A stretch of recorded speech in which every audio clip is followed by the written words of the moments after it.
Good evening to you, wherever you may be in this glorious county. Humboldt Crabs baseball is on the air. Hi, I'm Hoke Holcomb. My broadcasting buddy, the Professor Benjamin Schaefer's taking the night off, coming to you from the Don Turbush announcer's booth high atop the Arcata ballpark, and we're located just a block from the historic plaza in downtown Arcata. And tonight we begin a three-game series with our cross-state rival, the Colt 45's from Redding, California. And I know most of the fans who are piling into the ballpark tonight, and certainly all of us up in the booth here, are very happy to be here this evening. And if you're within the sound of our voice, it's a beautiful night for baseball. Hope you can come out and join us.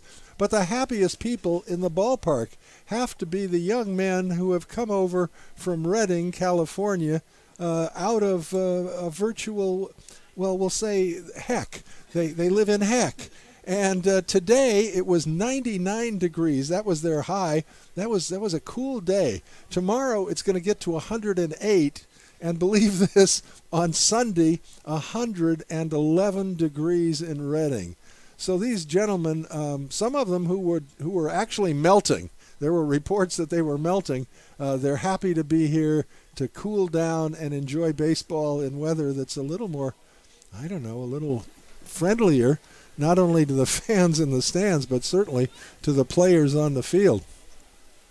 The Redding Colt 45's were swept in their home, in their park, by the Crabs earlier this season. Two of the games were real close affairs, both one-run contests, the first two. The Crabs won the first one in a kind of pitcher's duel by a 3-2 count. The next day, the hitters took to the fore, and the Crabs again emerged with a one-run victory. This time, it was by a 10-9 margin.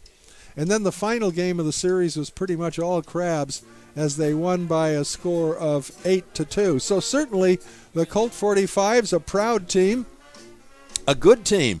They come in here with a fine record of 22 wins and 9 losses, and in fact, they've won 7 of their last 9. So this is a team that's coming in here on a pretty decent streak. Of course, the Crabs had their winning streak stopped last Sunday at 10, and they won a couple then in the midweek against the San Leandro Ports. So the Crabs are looking for their third consecutive victory and looking to extend their streak against their neighbors from the east, the Colt 45's. The Colt 45's are managed by Greg Cataray, and some longtime baseball fans may certainly remember Greg was a very successful major league pitcher, including a number of years with the Oakland Athletics. This is Cataray's second stint as the Colt 45's manager. He was with them for a number of years and then left for a few years and then regained the reins this year of the Colt 45's. So we've got a good series likely to take place here over the next 3 nights. You can hear perhaps in the background that the Crabgrass Band is with us, and they will be with us again on Sunday afternoon. So if you are a music fan in addition to a baseball fan, you'll want to mark your calendars accordingly and join us with the Crabgrass Band on Sunday.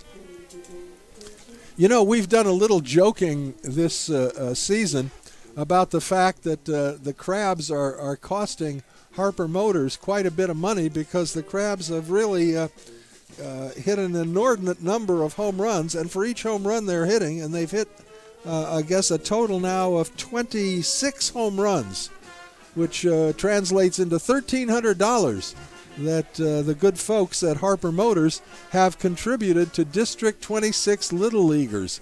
And we have joked that they're getting so much money that they're going to have enough money to buy the Little Leaguers, gold chains and gold-encrusted bats and so forth. Doing that in good fun. But now we want to send a salute out to the District 26 Little Leaguers who had a fantastic series this past week to win the sectional tournament.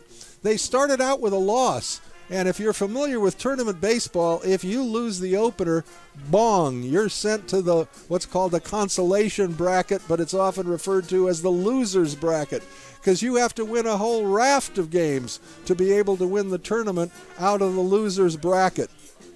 They won their first elimination game and then came up against Chico, and they were trailing by a score of 9-7 going into the last inning. They lose that game and they're out of the tournament.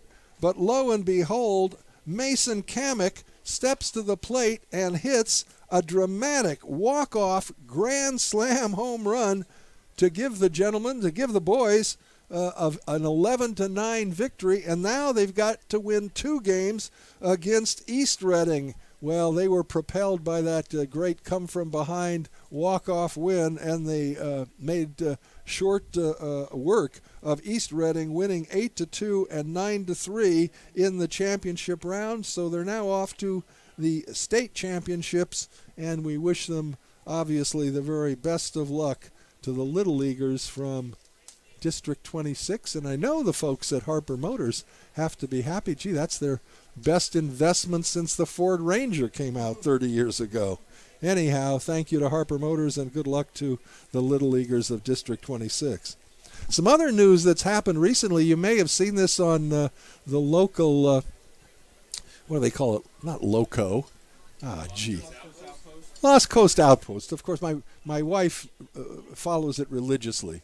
And this week they had a photograph, I think it may have been doctored, of Robin Guyver and Detman with just these giant fish that they had purportedly caught in Humboldt Bay. Now, there are some people who are suggesting it was a doctored photograph, that it's fake news. I have to say there was something a little fishy about it, so we're just going to pass it on as it comes. The other news is that it looks like we may be having, maybe by the end of this season, our own version of a water dog, which has been making the rounds in the Midwest. A dog has been trained in the Midwest and has gone to a whole bunch of minor league parks, and at a given point in the ball game, say prior to the 6th inning, the water dog will bring out this will pull out this little wagon with a nice bottle of water for the home plate umpire, and the water dog has become quite a celebrity. Well, there's apparently someone here locally in Eureka or Arcata who is training his dog to perform such an activity for us. So we may see Don Hofacker at home plate someday reaching down to the water dog, and he'd probably miss the call. I don't know. I'm sorry, just kidding, Don.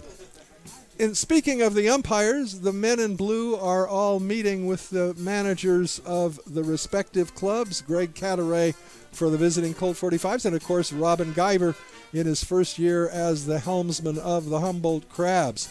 The Crabs tonight are dressed in their camouflage unis. I guess that's becoming fairly standard Friday night gear. You know, the Giants have Friday night orange. I think the Crabs are developing a Friday night camouflage rotation. The visiting Reading 45's, Colt 45's, have white slacks, just as the Crabs do, and bright yellow, kind of canary yellow tops with green lettering across the front. I assume it says Colt 45's. I can't quite make it out from here, and their numerals on the back. Let's take a minute, if we can, and go back to the studio to thank some of the folks who keep the Crabs on the field and on the air. You're listening to Crabs Baseball on KGOE 1480 Arcata, Eureka.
Guess I ought to say yip-haw, welcome back, because it's cowboy night at the ballpark tonight, and I see a few folks with cowboy hats on.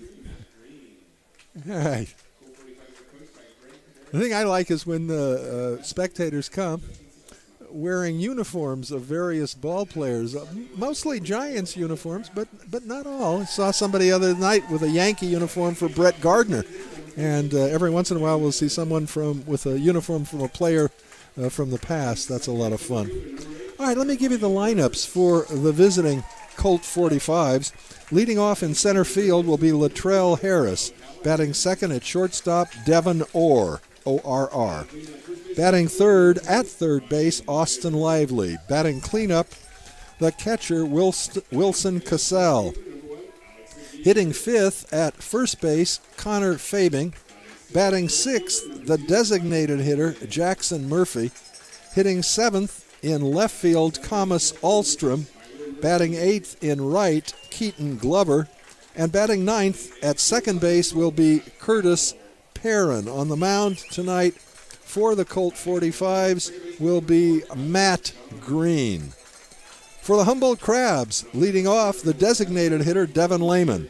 Batting second in center field, Jeremiah Brooks. Hitting third at third base, Kyle Callahan. Batting cleanup, the first baseman, Ryan Myers. Hitting fifth in left field, Alex Aguirre. Hitting sixth in right field, Kyle Blakeman. Batting seventh and doing the catching, Kyler Murphy. Hitting eighth at shortstop, Jack Crowell. Batting ninth, the second baseman, Patrick Chung. And on the mound, Jeff Kirsten. And now we're about ready to have our national anthem.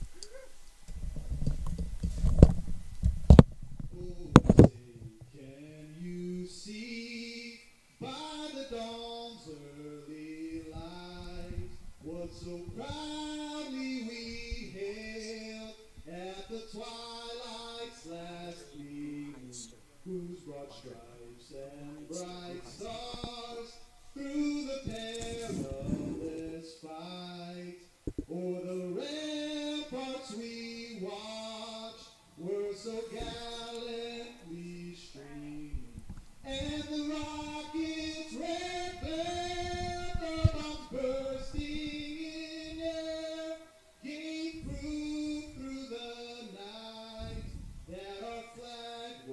still there. Oh, say does that star-spangled banner yet wave o'er the land of the free and the home of the brave. Very nice rendition of our national anthem by Andre Bruheister. Andre Bruheister. That was a cappella. He was not joined in that by the Crabgrass Band. The Crabgrass Band, as we mentioned, they are with us this evening. Perfect conditions for baseball. The park looks in great shape. Flag blowing gently out in center field. Unless the wind picks up a little bit, it's not going to have any effect on tonight's ball game. The field is bathed in sunshine. Just the gem of a ballpark at its very best.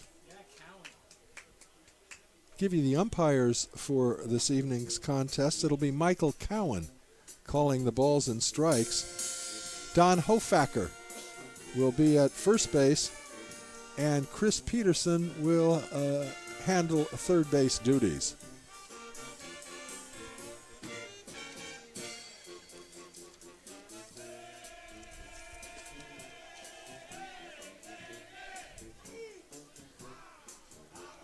Crabgrass Band playing and singing an old favorite from way back when as Jeff Kirsten takes his warm-up tosses on the mound. The right-hander comes into the ball game with a record of 5 wins without a defeat. His earned run average is 3.52, which is a fine earned run average, but it's actually a bit higher than the Crabs' average. So when Kirsten has pitched, he has received excellent support from his mates, and he will be going against the most used pitcher on the Colt 45's, and that would be Matt Green, who is making his team-leading 9th start of the season.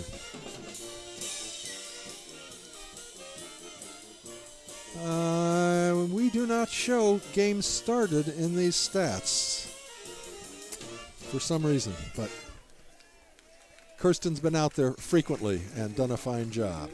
The right-hander will be pitching to Kyler Murphy behind the plate, and Latrell Harris steps into the batter's box. Right-handed hitter, hitting .400 on the season, and the first pitch to him is a fastball taken for a called strike one. Harris, a speedster, leads the club in stolen bases. Small of stature, and the next pitch is taken just a bit outside, a ball and a strike. Harris will be followed by Devin Orr and Austin Lively. The next pitch at the knees for a called strike two. 1-2 to Harris. The Colt 45's lineup is very impressive indeed. That pitch misses wide, and the count now at 2-2. They got a lot of hitters, as do the Crabs certainly, who can hit that ball.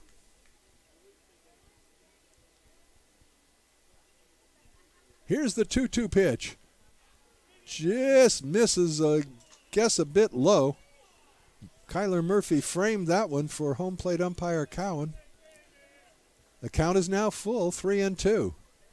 That one's grounded on a big hop to Crowell at short. He picks it up, bobbles, throws to first too late. You cannot make that kind of play against a speedster like Harris. One bobble and he's there. That'll have to go as an error on Jack Crowell. He tried to short hop it, kind of a backhand short hop.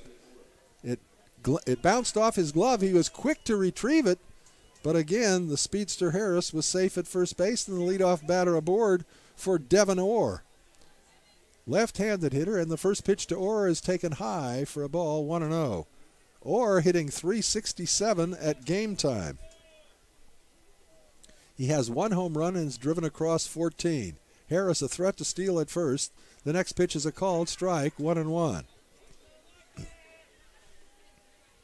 Myers holding Harris on at first. At the stretch, Kirsten now throws to first, and back easily is Harris. Patrick Chung's the second baseman, Jack Crowell at short, and Kyle Callahan at third. In the outfield from left to right, it's Aguirre, Burks, and Blakeman. The runner goes, the pitch is fouled at the plate. So the Colt 45's had the hit and run on. Orr fouled it back, and now the count a ball and 2 strikes.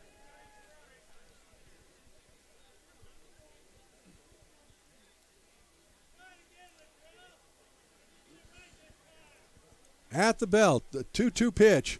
Fouled off to the left and out of play. We'll do it again, 2-2. Excuse me, 1-2. So we've seen Harris run once. That was on a hit and run effort. Myers anchoring first base. The pitch. Swing and a miss. Down on strikes is Orr, 1 away. That'll bring up Austin Lively. Lively is hitting, are you ready for this? .479. .479. The runner goes, the pitch is out as a called strike. The throw to second base is well off the mark. I don't think it would have mattered had he put it right on the bag. A good jump by Harris. And so the speedster now in scoring position. The pitch was a called strike. So it's 0-1 to Lively. Now, Lively's hits are almost universally singles. I think he's got 4 doubles on the season. Let me make sure I'm not making that up. Yeah, he's got 34 hits. Of the 34 hits, 30 are one-base hits. 4 doubles, no triples or home runs. But a single right here would likely score that runner at second base. There's a fastball at the knees, and the count now, no balls and 2 strikes. So Kirsten ahead on the count, 0-2. To the left-handed hitting Austin Lively. Kirsten comes home, high, well outside, 1-2.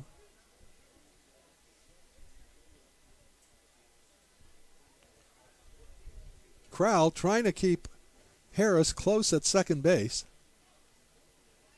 The pitch, swing and a miss. Second consecutive strikeout and a big one by Jeff Kirsten.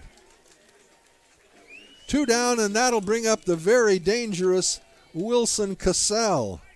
Cassell hitting .350 on the season, 2 home runs and 24 driven across.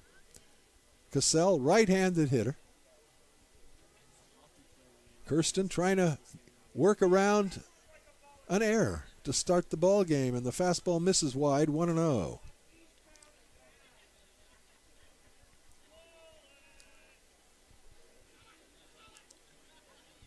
Kirsten looks into Kyler Murphy for the sign.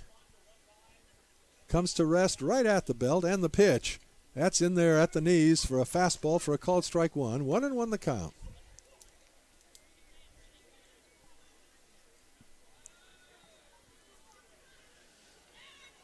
From the set, a look back at second.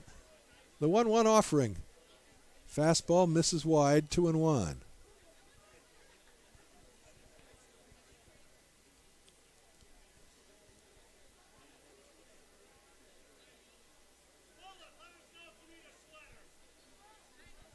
Kirsten shakes off a sign. Now he's set. 2-1. In the dirt, a good block by Murphy. No advance, but the count now 3 balls and a strike to the Colt 45's cleanup hitter.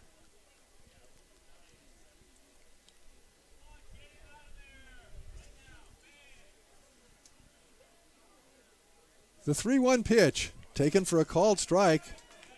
Fastball again at the knees. Most of the pitches he's missed with have been close. I mean, he's been right around the plate. Big 3-2 pitch here. Here it comes. Fouled off, out of play. We'll do it again, 3-2.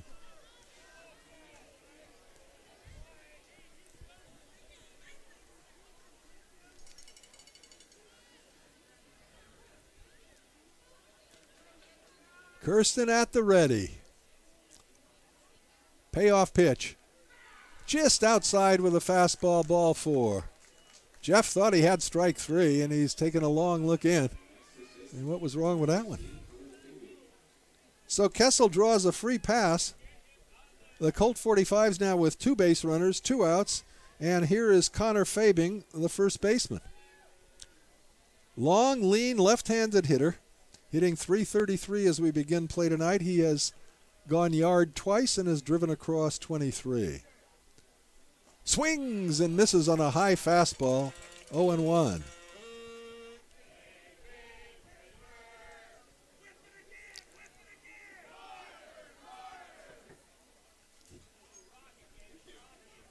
Kirsten is set on the 0-1, fouled straight back. So Kirsten has Fabing where he wants him, no balls and 2 strikes.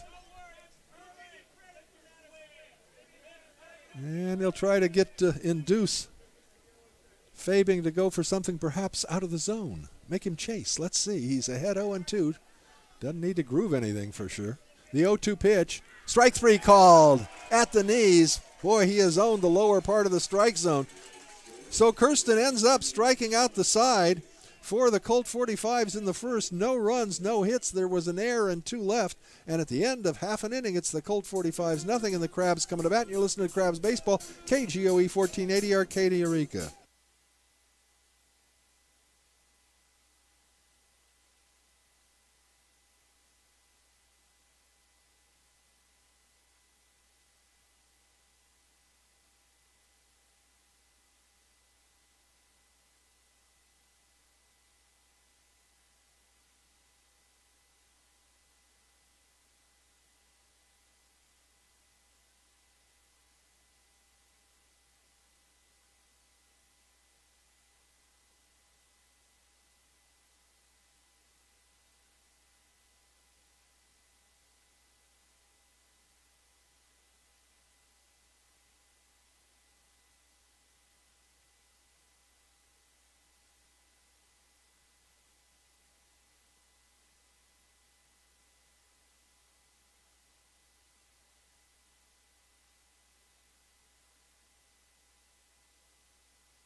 Long, lean Matt Green on the mound for the Colt 45's. Comes into the ball game with a record of 3 wins and 2 losses and a fine earned run average of 2.61.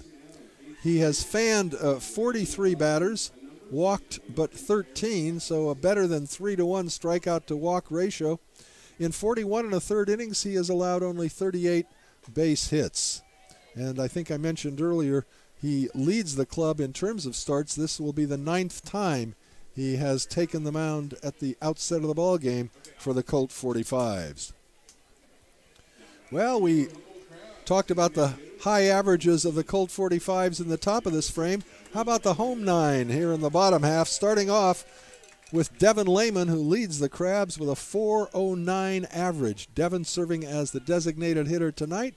Green's first pitch to him is a fastball called strike 1. Green is pitching to Wilson Cassell. In the infield, it's Connor Fabing at first base. We'll give you the rest after this pitch. Swing and a miss on a high fastball. So Green ahead 0-2. Connor Fabing at first. Curtis Perrin is the second baseman. Devin Orr at short. Austin Lively at third. The 0-2 pitch to Lehman, high with a fastball. In the outfield from left to right, it's Thomas Alstrom, Latrell Harris, and Keaton Glover. 1-2 to the Crabs' leadoff hitter. The pitch inside with a fastball to count even at 2. Well, we can already say Green can bring it. Throws hard.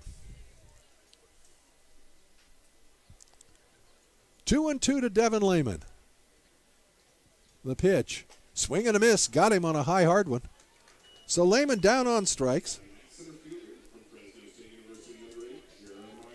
And that'll bring up Jeremiah Burks. And it's the first sign we've seen Jeremiah in about a week, maybe a little more. He had injured his wrist, sat out all the last weekend series, and this is his first action. And he lines the first pitch just foul down the third base line. Good contact. It's 0-1. Burks comes into tonight's game hitting .341. 3 home runs, 14 driven across, and he leads the club with 10 stolen bases. He's actually tied for the lead with Kyle Blakeman. The next pitch sails high, and it's 1-1 now to Jeremiah Burks.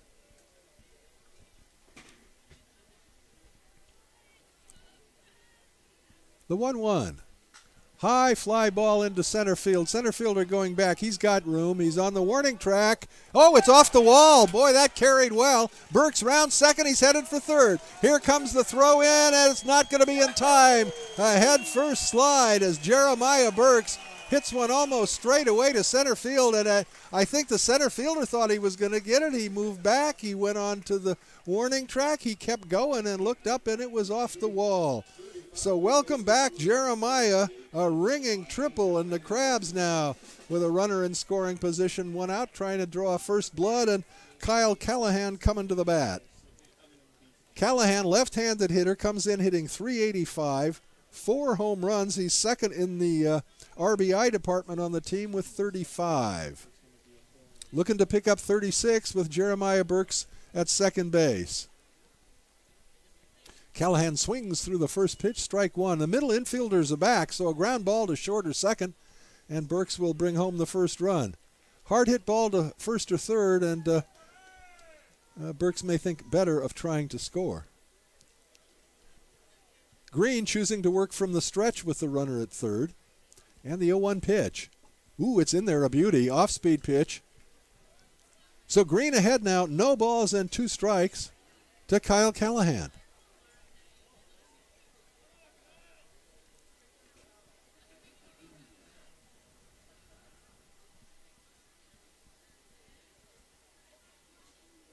Green at the set, and is 0-2.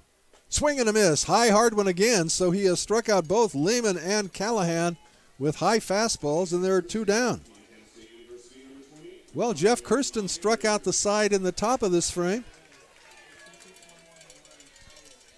Green trying to Xerox that effort in the bottom half, but he's now got to face Ryan Myers, hitting .393, 8 home runs, and 39 driven across. Oh, a sweeping curveball for a called strike 1. I think Myers thought it was a bit high, But home plate umpire Callahan said the higher part of the strike zone at strike one. The 0-1 pitch. Ground ball to the third baseman on a couple of hops. He's up with it, throws across the diamond in time to retire Myers and the Crabs in the first inning. So they waste a one-out triple by Jeremiah Burks and come up empty. No runs, a hit, no errors, one left, and at the end of an inning complete, we're scoreless. You're listening to Crabs Baseball, KGOE 1480 Arcata, Eureka.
All right, top of the second inning. Colt 45's will send up Jackson Murphy. How many home runs does Ryan Myers have? 8. You're right, 8. How many does Jackson Murphy have? 8. So he's their stick with power, and he takes the first pitch high and tight. 1 ball and no strikes.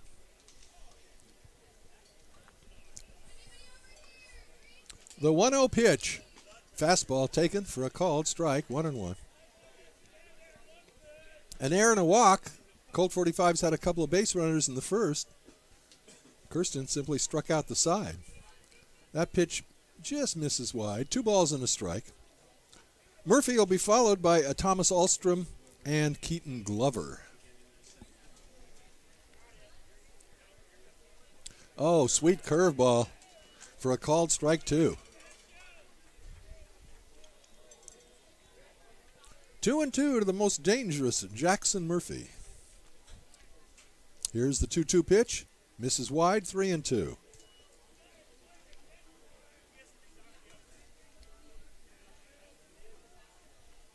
Righty versus righty, the payoff pitch. Ball 4. Again, he doesn't miss by much when he misses. But it's enough to get Murphy to first base. And for the second consecutive inning, the Colt 45's have the leadoff batter aboard, and that'll bring up Thomas Alstrom. Big right-handed left fielder. Right-handed hitting left fielder, I should say. Hitting .264. And the first pitch to him is a called strike 1 with a fastball in the inner part of the plate, 0-1. Alstrom has 15 runs batted in on the season. Takes a look down at his third base coach, flashing some signs. Shows bunt, throws behind the runner, and back safely is Murphy. The pitch was a called strike 2. Or maybe a swinging strike 2, a bunting strike 2. I guess the ruling was that he tried to bunt at the pitch. Here's the 0-2. High chopper that is going to be foul, I believe. Fair ball. Called it fair? Well, the umpires disagreed. The home plate umpire said fair, and Don Hofacker, the first base umpire, said foul. They're going to have to confer, but I'm pretty sure it's going to be foul. Yeah, it is. And I think that's the right call. Guyver's going to come out and argue that the fielder caught the ball while he was in fair territory. That's true, but I think the ball was in foul territory when he caught it. So Guyver is having his words with Michael Cowan. And that's that. So it's merely a foul strike. The count remains the same, no balls and 2 strikes on Thomas Ahlstrom.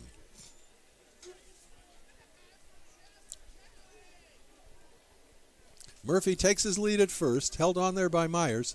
The pitch gets away from the catcher, but no advance.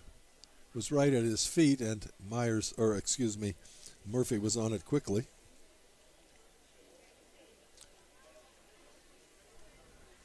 A ball and 2 strikes to Ahlstrom. The next pitch is grounded to the first baseman. He goes to second for 1. The relay to first, double play, perfectly executed. Myers to Crowell to Myers on a hot shot. And they turn the most difficult, I think, double play, 3-6-3 for the second out of the inning. First 2 outs of the inning. That'll bring up Keaton Glover. It's nice to have a number 8 hitter in your lineup batting .378. Glover has a couple of home runs, 8 driven in. Right-handed hitter, and the pitch to him is taken for a called strike 1.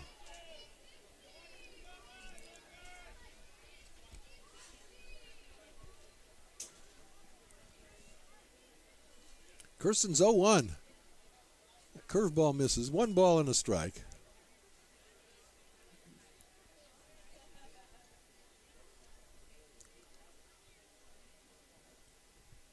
The 1-1 pitch. Fastball taken for a called strike 2.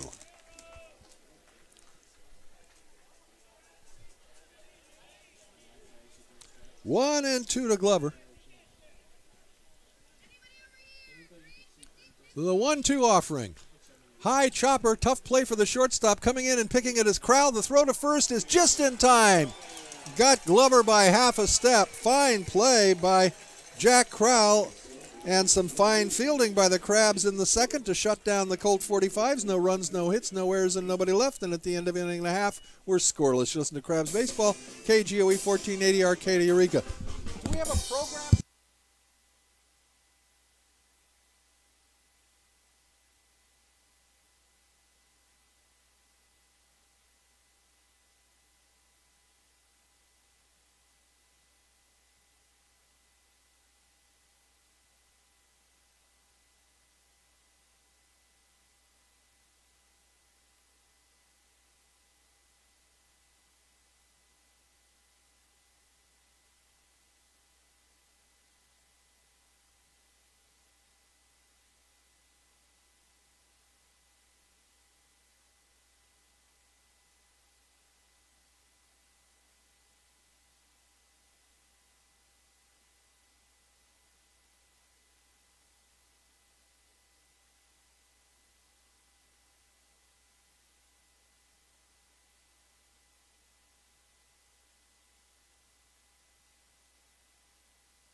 You know, in the off-season, the Colt 45 suffered a real tragedy as one of the founding members of that organization, Denny Brugman, died way too young.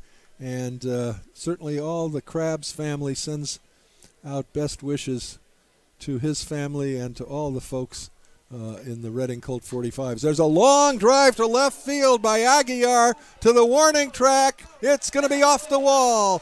Aguirre round second. He's headed for third. Here comes the throw back into the infield. They're not even going to draw a throw. A stand-up triple for Alex Aguirre.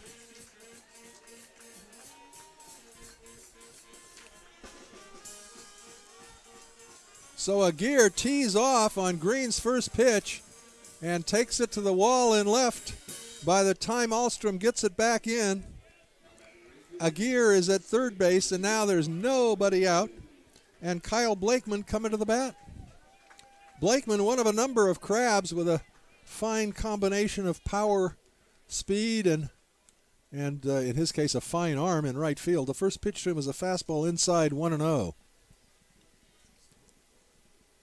So again, best regards to the family of Danny Brugman and our condolences to the bigger family of the Reading Colt 45's who lost an inspiration for sure.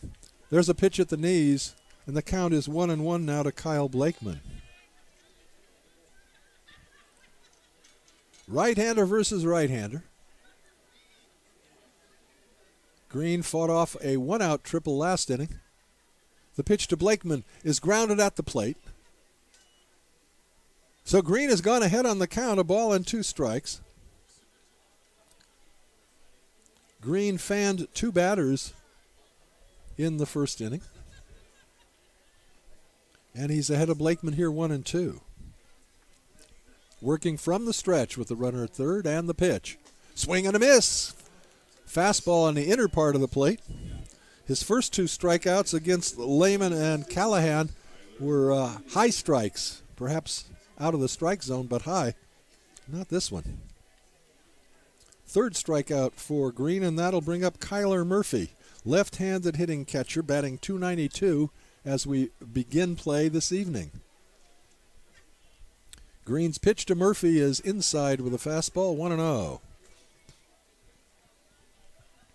First and third baseman again playing in about even with their respective bags.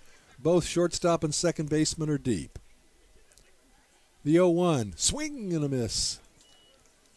Got him to chase a pitch, I think, a bit outside, and the count even at 1.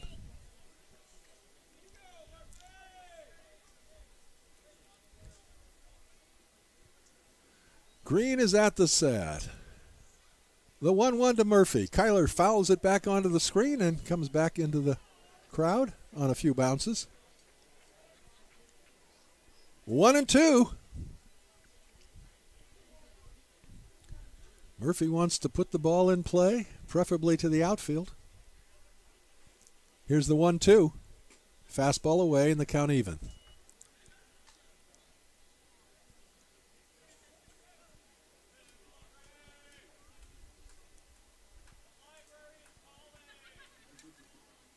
The 2-2 pitch. Fouled out of play.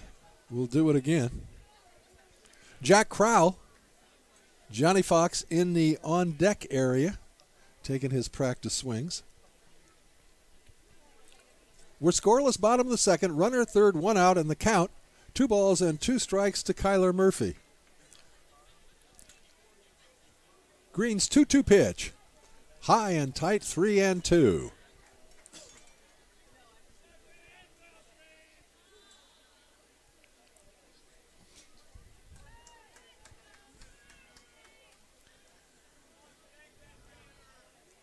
The payoff. And it's fouled back. Good pitch. And a nice job of fighting it off by Kyler Murphy.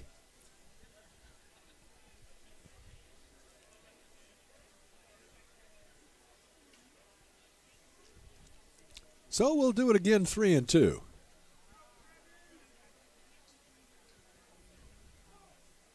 Time is called. Murphy requests it, and home plate umpire Cowan grants it.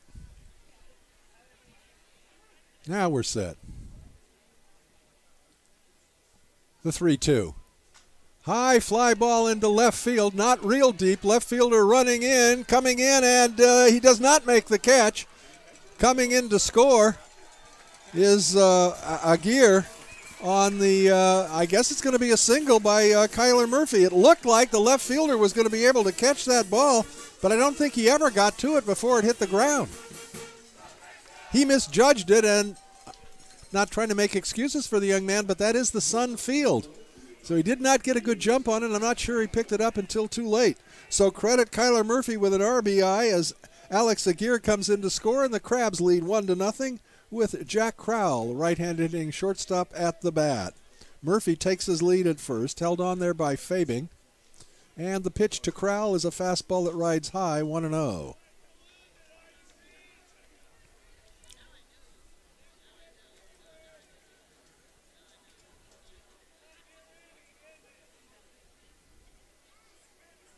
The 1-0 pitch. Line drive just fair down the left field line. Rounding second is Murphy. He's on his way to third. He's going to be waved to the plate.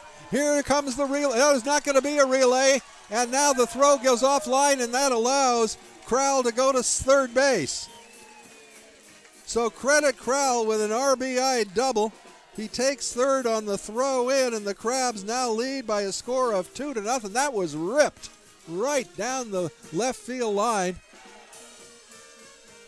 The left fielder, Alstrom, playing well off the line. And by the time they got the ball back in, Murphy had scored, and the attempt to hit the pickoff man was not successful. The ball rolled free, and that allowed Crowell to go all the way to third. Here's Patrick Chung, left-handed hitting second baseman. Again, the Crabs with a runner at third, one out, and there's a high foul fly down the left field line. Third baseman comes over, he reaches up, and he cannot get it. It's a foul ball. Heads-up play by Crowell at third base. Crowell waited at the bag until the ball, I think it hit the glove of the shortstop or third baseman trying to run over and get it, and had he caught the ball, Crowell would have dashed home with a tying run on a foul fly ball. But it's just a loud strike, 0-1 to the left-handed hitting Chung. The 0-1 pitch, fastball, backs him off the plate, it's 1-1. After Chung, we go to the top of the lineup and Devin Lehman.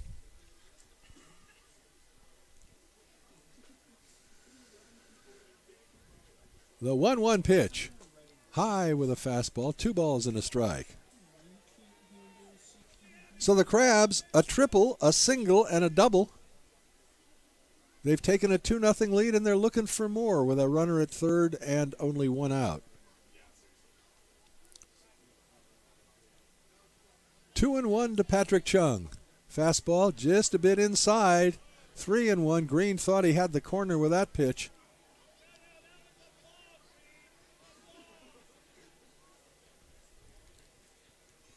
Cowan does not have a wide strike zone tonight. He's kind of pinching the pitchers.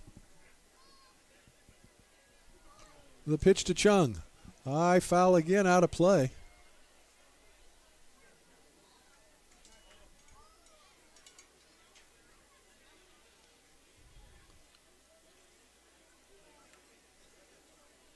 So it's 3-2 now to Patrick Chung.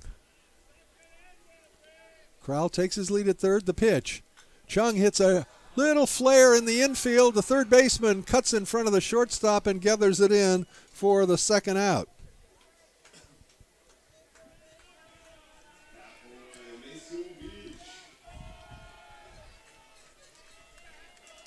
Two down, and that'll bring up Devin Lehman.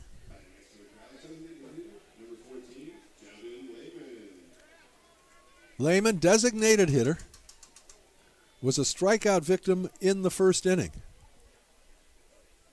Green's pitch to Devin is called strike one. Outside corner at the belt, 0-1.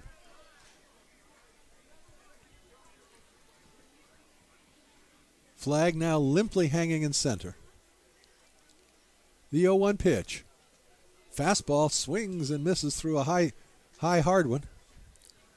That was the pitch he struck out on in the first inning. And Green ahead again, no balls and 2 strikes on Devin Lehman. The 0-2. Misses outside, a ball and a strike. Ball and 2 strikes. Crabs have plated 2 here in the bottom of the second to take a 2-0 lead. Green's pitch. Swing and a miss again on that high fastball. Lehman down on strikes, but the Crabs come up with a pair of runs on 3 hits. There were no errors and 1 left, and at the end of 2, it's the Crabs 2 and the Colt 45's nothing. You listen to Crabs Baseball, KGOE 1480, Arcata, Eureka.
Curtis Perrin to lead it off in the top of the third inning for the Colt 45's.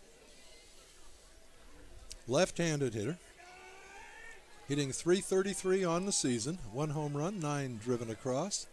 And the first pitch by Jeff Kirsten is in there for a called strike.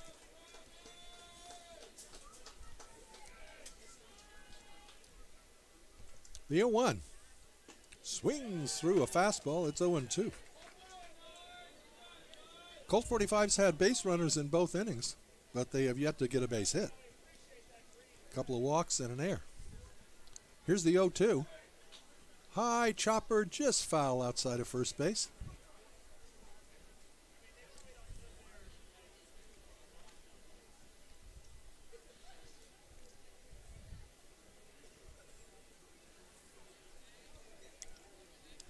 Oh, 0-2 to Curtis Perrin, left-handed hitting second baseman, and the pitch. Fouls that one straight back. We'll do it again, 0-2.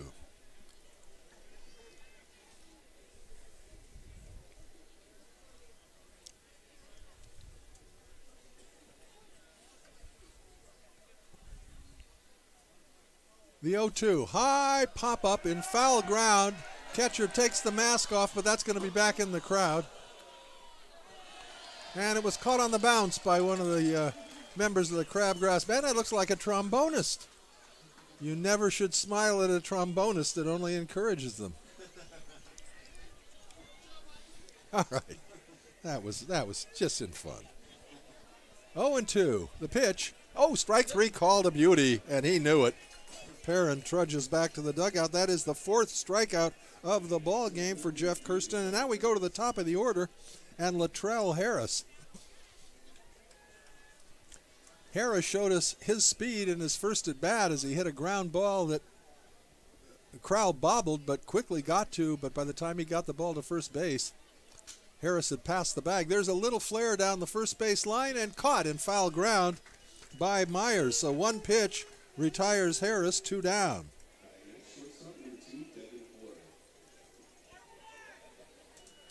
Kevin Orr, the first strikeout victim of the ball game for Kirsten, stands in. Fastball a bit low, 1-0.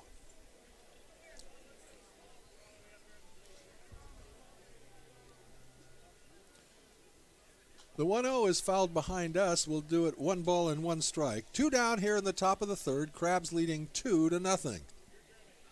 Single, double, and triple in the bottom of the second, and the Crabs tallied 2. The 1-1 pitch misses high and wide, 2 balls and a strike.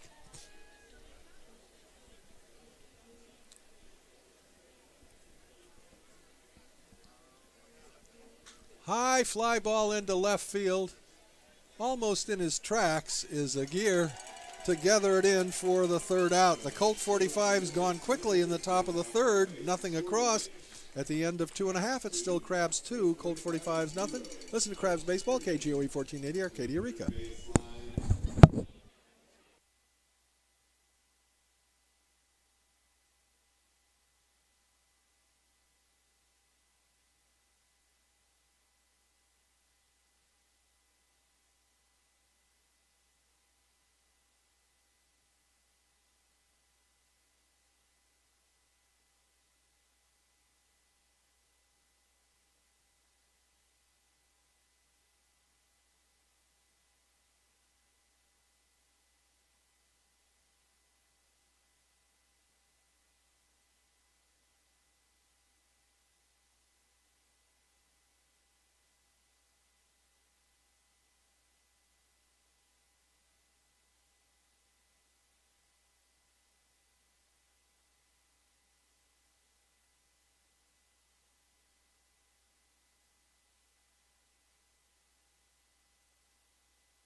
Heading into the bottom of the 3rd, it'll be Jeremiah Burks, Kyle Callahan, and Ryan Myers to face Matt Green.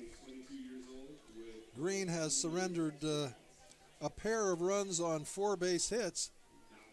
2 of the 4 were triples. You don't see that often. And 3 of the 4 hits were extra base hits. 1 single, a double, and 2 triples. And here's the man who got the first, Jeremiah Burks. And the first pitch of Jeremiah is a curveball that stays up, 1-0.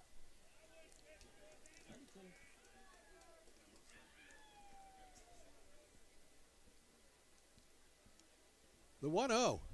Ground ball past the diving third baseman, perfectly placed between third and short. A leadoff single for Burks. Welcome back, Jeremiah.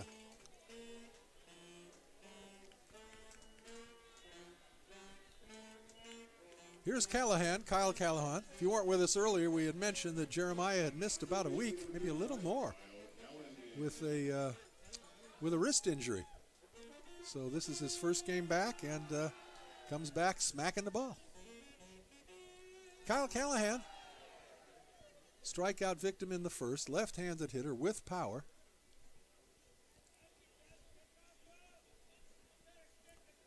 Callahan, 385, 4 home runs, 35 driven across.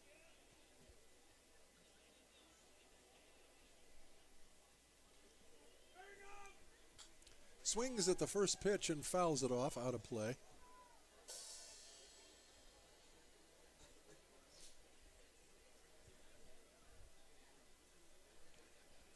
No balls and a strike to Callahan. Burks held on at first by Connor Fabing. Green throws to first, and Jeremiah back standing.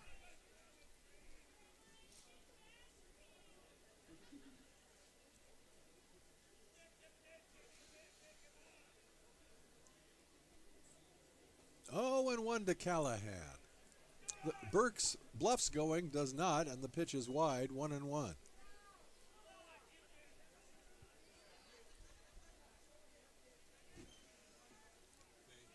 They're playing Callahan absolutely straight away. Huge gap in right center field.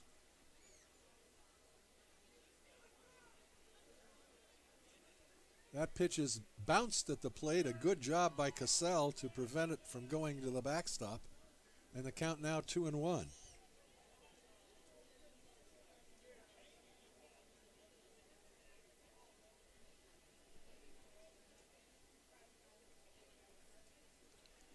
Green is set now.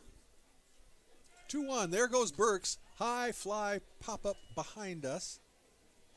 So Jeremiah will trot back to first, and we'll do it again, 2-2.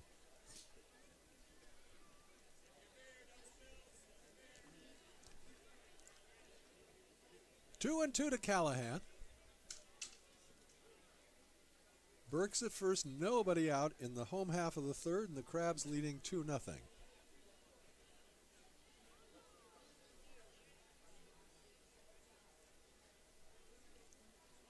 The 2-2 pitch. Line drive, a great stop by the first baseman. He steps on first for the out. He robbed Callahan of a base hit. Fine play by Connor Fabing. On the play, Burks will move to second base. Oh, that was sweet. That saved them, well, maybe not a run, but my guess is the Crabs would have had runners at first and third, or maybe second and third. Here's Ryan Myers. He grounded out third to first to end the first. Burks in scoring position at second base now with 1 down. Right-hander versus right-hander. Green comes to the rest. And the pitch.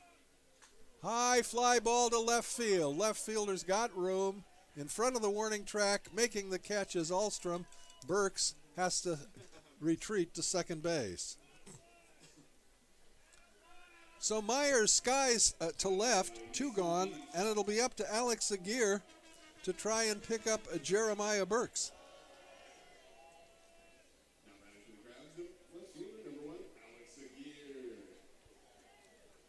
Aguirre, a leadoff triple in the second inning.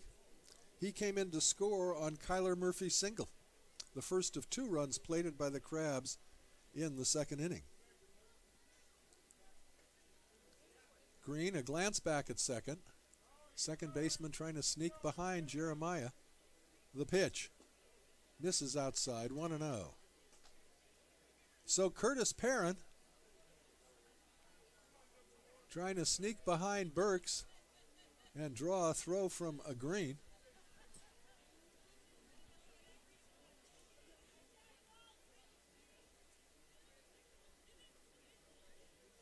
Green now set. The pitch.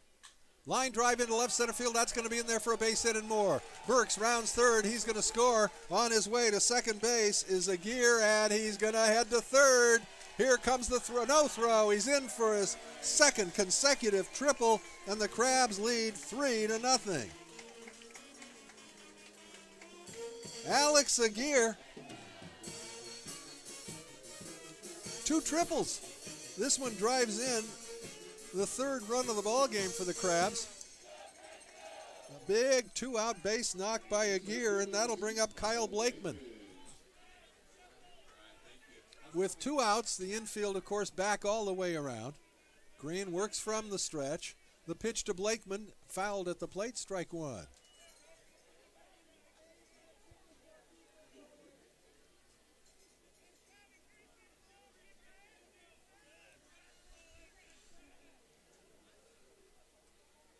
Oh, and 1 to Blakeman.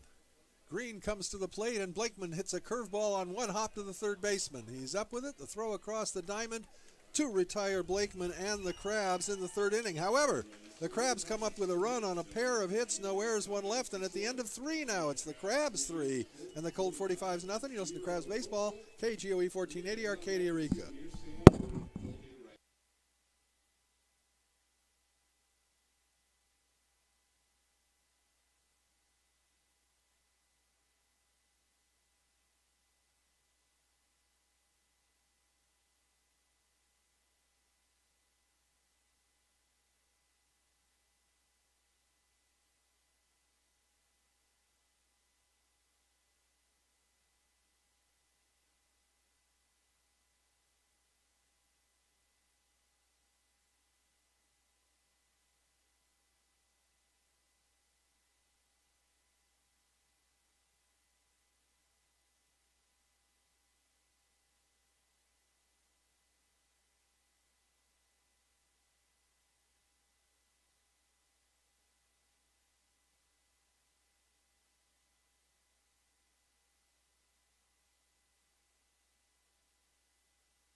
Humboldt Mortgage has been committed to helping borrowers find quality financing for over 50 years. If you're buying a home, business, or land, Humboldt Mortgage will get it done.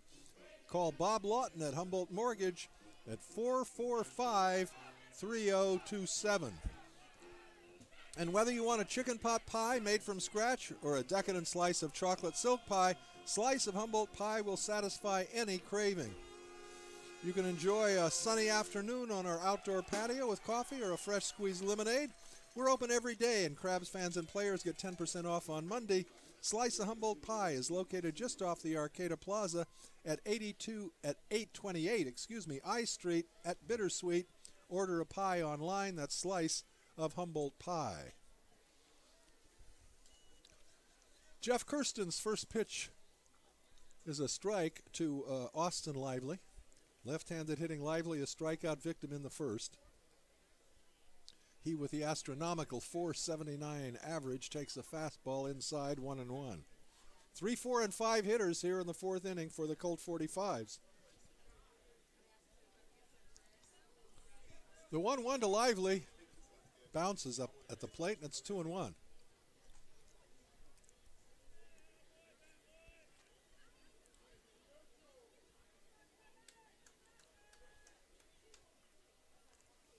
The 2-1 pitch to Lively. Ground ball to the right side. Patrick Chung in the outfield grass picks it up, but his throw to first is not going to be in time, and that is going to be an infield hit on the first of the evening for the Colt 45's, a leadoff single by Austin Lively. That's the third time in 4 innings that the Colt 45's have gotten a leadoff batter aboard, but thus far have not been able to plate anyone. Here's their big power hitter, Wilton Cassell. No, he's not their big power hitter. Jackson Murphy is the big one, but Cassell 2 home runs and 24 RBIs, hitting at .350. He's enough of a threat. And the first pitch to him is fouled off to the right and out of the ballpark. It's 0-1. Good crowd on hand for this Friday night tussle. We'll be going at it again tomorrow at 7. And Sunday, the finale, as always, at 12:30. The 0-1 pitch. And that's a little bit low. 1-1. We've also gotten word as to what's going to be happening at the ballpark next Tuesday and Wednesday. We'll get to that in a minute. Here's the 1-1 pitch. Just a bit low, over but low. 2-1 to the cleanup hitter for the Colt 45's, Wilson Cassell. I believe that's the way it's pronounced. Kessel. Cassell. Big lead at first base. The pitch is taken for a strike. Throwing back behind him is Murphy, but he's back safely. Lively back safely in the count. 2 balls and 2 strikes now to Cassell.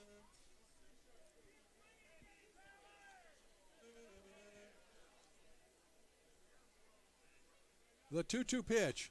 Ground ball, high chopper to the second baseman. He goes to first base and he throws it away. Moving to third is Lively, and now Lively's coming to the plate. No. Bluff's coming to the plate, but stays at third. So what are we calling that? Error on the, I guess on the second baseman. Yeah. E4. It was a high chopper. He had thoughts of going to shortstop to try and get at least the force on the lead runner. But instead, he decided to go to first and then threw it away. So the Colt 45's runners at the corners, nobody out, and here's Connor Fabing, the left-handed hitter, takes a fastball on the outside corner for a strike. So Lively at third, Cassell at first, nobody out. The 0-1 to Fabing, inside with a heater, and it's 1-1.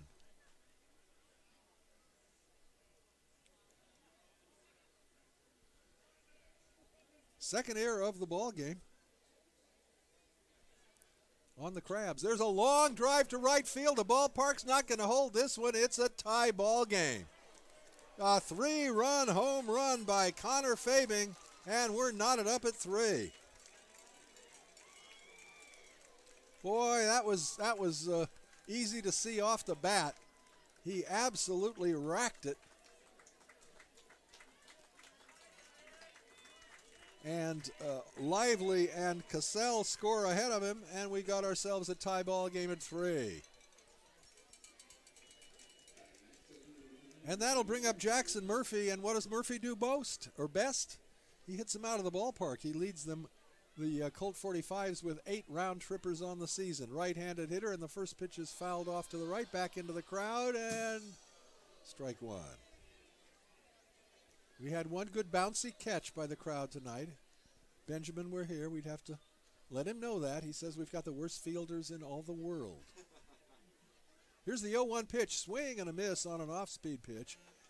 A good change by Jeff Kirsten, and Jeff's now ahead on the count. No balls and 2 strikes to the dangerous Jackson Murphy. The 0-2 fastball just misses wide, 1-2.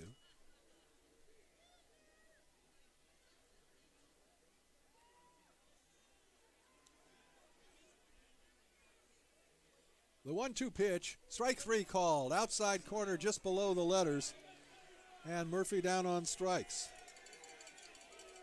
That's the 5th strikeout of the ball game for Jeffrey Kirsten, and it'll bring up Thomas Ahlstrom.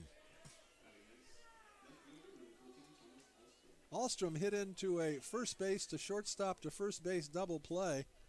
A fine start of that twin killing on a hard hit ball by Myers at first base.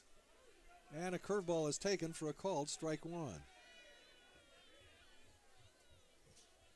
A right-hander comes to the plate, and that one's in there as well. A called strike 2.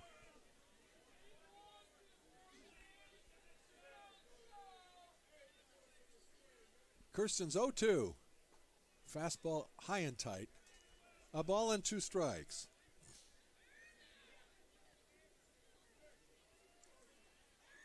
The 1-2 misses outside. 2 balls and 2 strikes. Kirsten a pretty quick worker on the mound.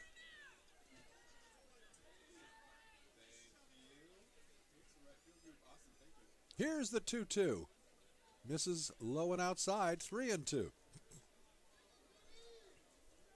So from 0-2 to 3-2. Now the payoff pitch to Ahlstrom. Fouled back. We'll do it again. Michael Cowan puts a new ball in play. And Jeff Kirsten rubs it up behind the mound. Now steps onto the rubber. Takes the look into Kyler Murphy. And the 3-2 pitch misses outside. Again, close pitch, but that is the third walk that Kirsten has given up on the evening, and that'll bring up Keaton Glover, who grounded out short to first in his only at-bat of the evening.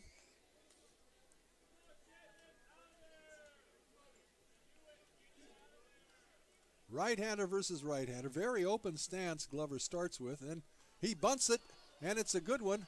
Catcher's got it. The throw to first base in time.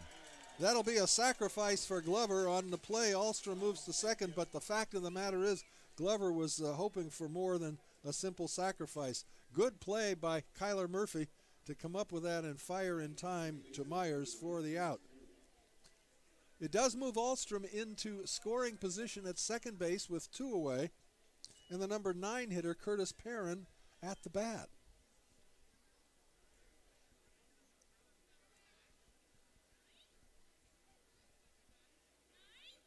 Kirsten is set.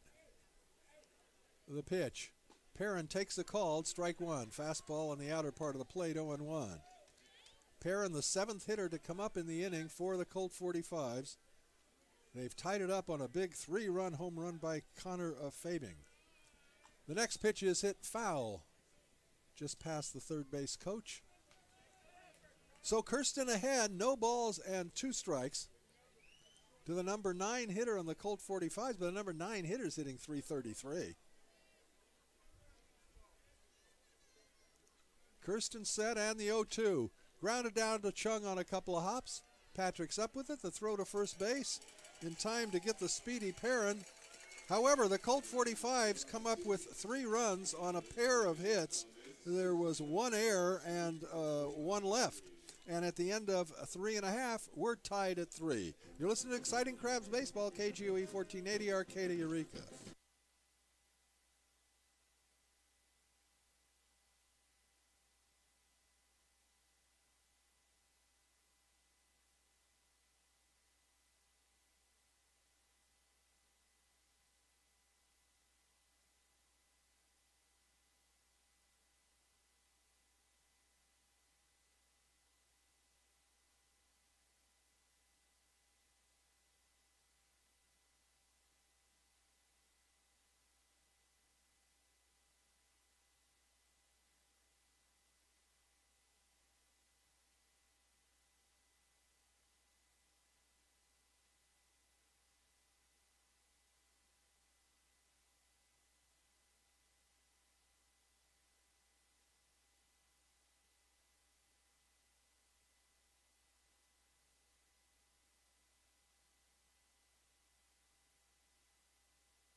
Fouled out of play. Welcome back to the ballpark. Kyler Murphy leading it off for the Crabs. First pitch is fouled away. Murphy will be followed by Jack Crowell and Patrick Chung. Right-hander Matt Green. Off-speed pitch, and he had Murphy out in front, 0-2. Kyler singled in his first at-bat, drove in a run, and came around to score.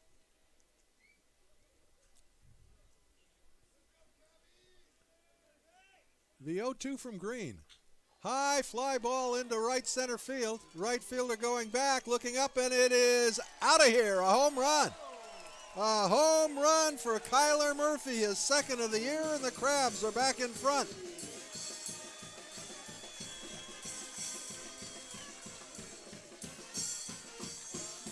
All right. So Murphy takes Green deep, and quicker than you can say Jackie Robinson, the Crabs are back in front, 4-3. Here's Jack Crowell. Jack doubled in a run in his first at bat, and he fouls that one back onto the screen.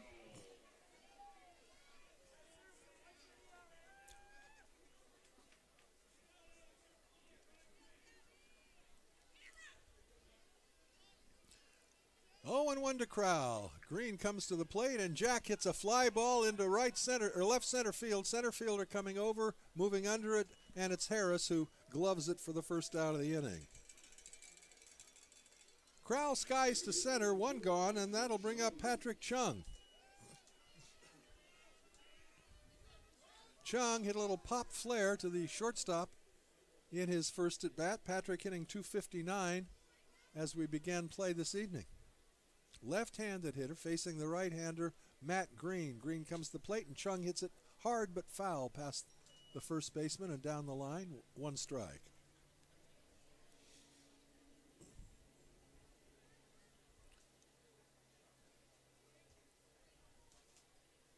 Oh, and 1 to Chung. We were saying what's going to happen Tuesday and Wednesday night here at the Arcata Ballpark. Your schedule says Fresno A's, fastball is high, 1-1, but they canceled.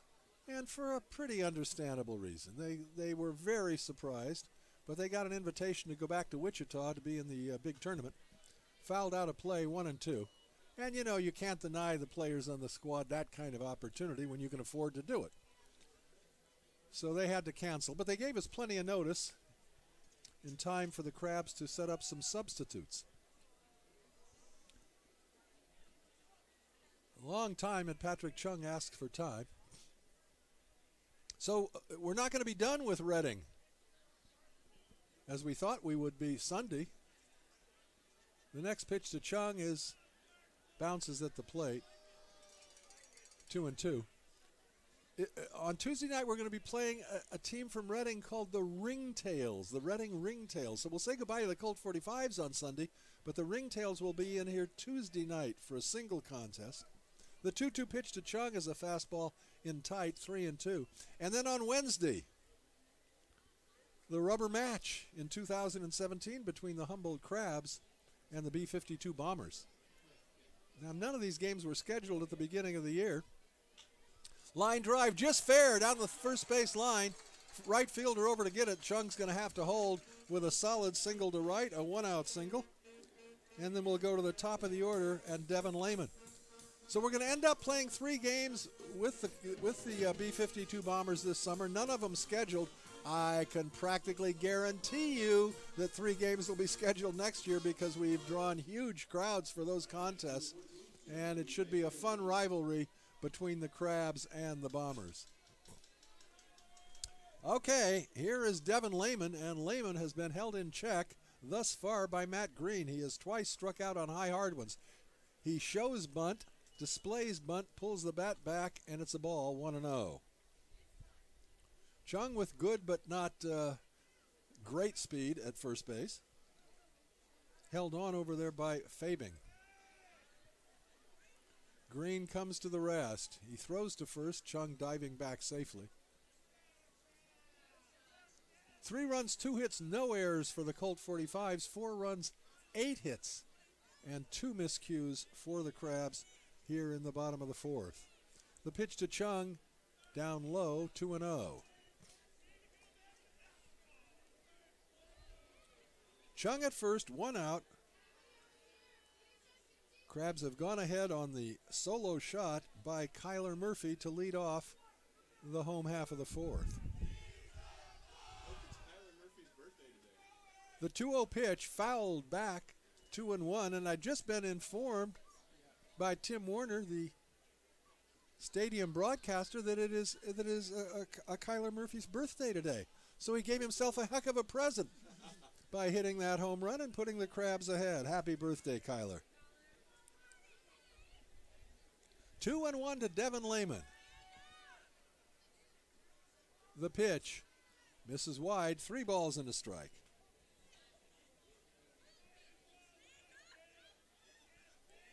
Green has had a number of 3-ball counts, but has yet to walk a batter. The 3-1 to Lehman. Strike 2 called. Outside corner. The count goes full. We'll see if Patrick Chung's going to be running on this 3-2 pitch to Devin Lehman. I'm guessing yes. We'll see. What do you think? 3-2, he goes. The pitch is all ball. So the throw to second base is unnecessary. It goes into center field, but no further advance. So Lehman draws the first free pass issued by Matt Green. Patrick Chung running to second base. He drew a throw, but it was unnecessary because the walk forced him to go to second. And now the Crabs with runners at first and second, and here's Jeremiah Burks, who has singled and tripled after being out of action with an injured wrist for about a week and a half. The pitch to Burks is taken low, a good block by the catcher, Cassell. No advance. The count 1-0 now to Burks. Still no action in the Colt 45's bullpen. How many pitches has Green thrown, Liam? 68. 68 pitches to this point, and we're in the bottom of the fourth. The pitch to Burks, that one misses low, 2-0. So after demonstrating good control up to this point, Green has now walked Lehman, and he's behind Burks, 2-0, a hitter's count, and Jeremiah's ready. Green at the belt. The 2-0 pitch. Burks takes it outside corner at the knees. Painted the black, and it's 2-1. That's not the pitch Green wanted anyhow. Burks wanted anyhow. Here's the 2-1. That's the one he wants, and he pastes it to left field. The left fielder comes over and makes the catch. So he hit it right on the number, right hard, real hard, but right at the left fielder Alstrom for the second out. Burks lines to left. The runners have to hold, and with 2 down, it'll be up to Kyle Callahan.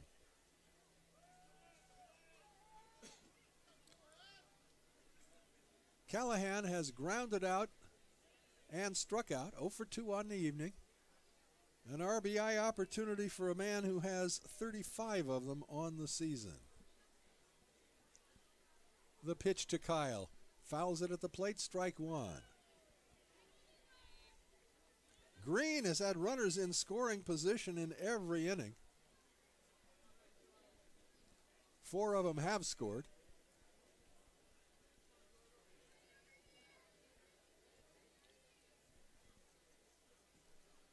Oh, and 1 to count now to Kyle Callahan. Chung leads from second, Lehman from first. The 0-1 to Callahan.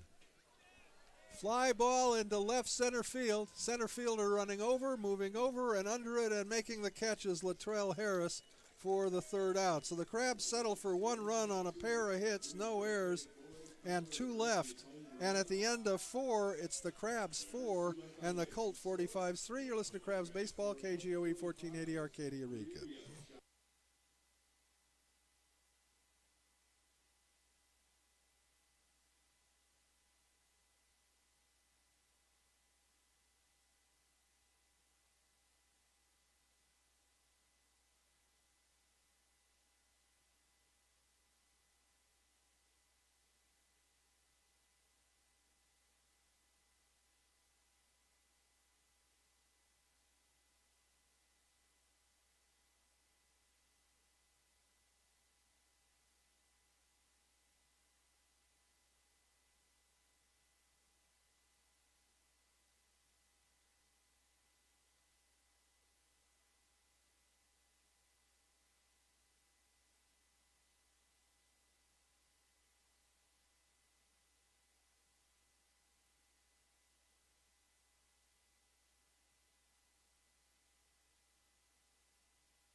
Big Blue Cafe. Join us at Arcata's favorite cafe on the Arcata Plaza at 846 G Street, serving breakfast all day and lunch from 8 a.m. to 3 p.m. Omelets, biscuits and gravy, Karen's potatoes, daily specials, clam chowder. It's all delicious. Try us once and you'll come back again and again. That's Big Blue Cafe on the Arcata Plaza. Top of the order, Latrell Harris to lead it off, and the first pitch is fouled back, strike one. Harris, right-handed hitting speedster, 0 for 2 officially. He was aboard on an error in his first at-bat. And the 0-1 pitch is bounced at the plate, and the count even at a ball and a strike.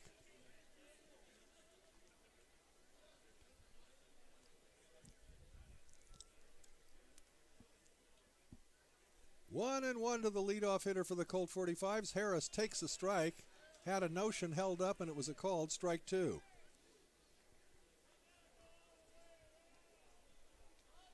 Kirsten's 1-2 pitch. Got him swinging. Catcher drops the... No, doesn't drop the ball. One out. Batter ran toward first base, but Kyler Murphy had not dropped it. That's the 6th strikeout of the ball game for Jeff Kirsten. And that'll bring up Devin Orr. Left-handed hitter takes a fastball for a called strike one. Orr 0 for 2 on the ball game. The 0-1 pitch hit in the air to center field. Right in his tracks, Jeremiah Burks gathers it in, and very quickly 2 down in the second inning for the Colt 45's, and that'll bring up Austin Lively. Lively, a singles hitter supreme. 31 now of his 35 hits this summer have been base hits, single base hits. And he came in hitting .479. And he hits that pitch foul off to the left and out of play, strike one.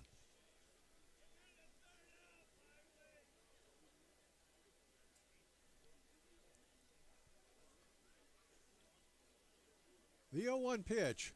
Lively fouls it at the plate, so Kirsten ahead now. No balls and 2 strikes.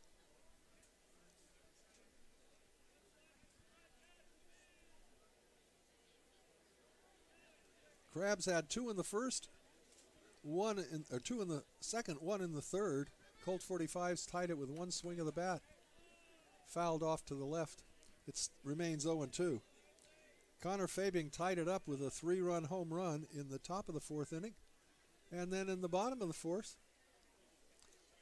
it was Kyler Murphy who put the Krabs ahead on his birthday with a shot to make it 4-3 Krabs. That's where we are here. And the pitch. Lively swings and misses. 7 strikeouts now for Jeff Kirsten.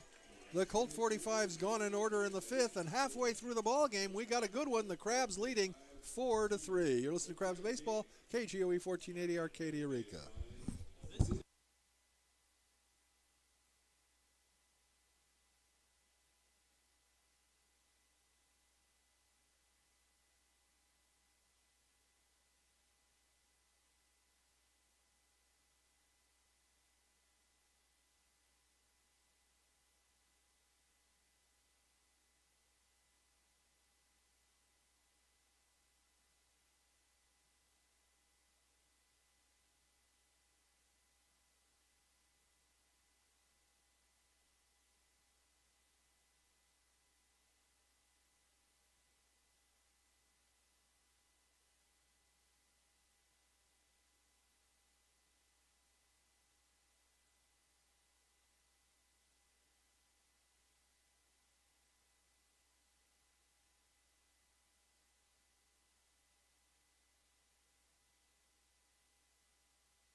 Arcata Scoop. Try our homemade organic super premium ice creams and sorbets. Find our daily flavors posted on our Facebook page. We got a lot of them, such as chocolate, strawberry, boysenberry swirl, non-dairy lemon popping seed, lemon sorbet. Try us today. Arcata Scoop, located at 1068 I Street in Arcata, open noon to 10:30 p.m. every day, except Tuesdays, and boy, is their ice cream good.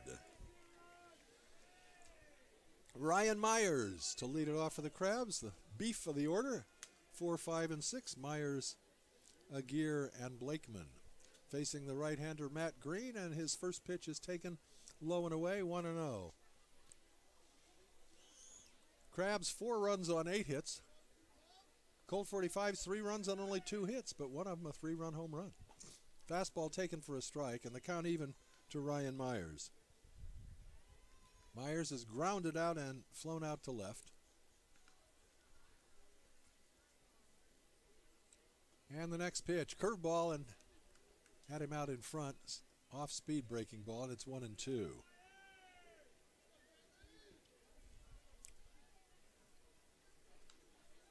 The 0-2 pitch. Ooh, it hit him. Got him on the shoulder. Myers trots to first base.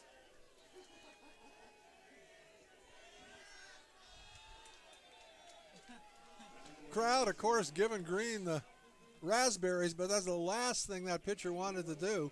Ahead in the count to the Crabs cleanup hitter, and he plunked him, and that's the leadoff batter aboard now. For Mr. Triples, Alex Aguirre, 2 at-bats and 2 3-base hits. Right-hander versus right-hander. Green's curveball is taken for a called strike 1.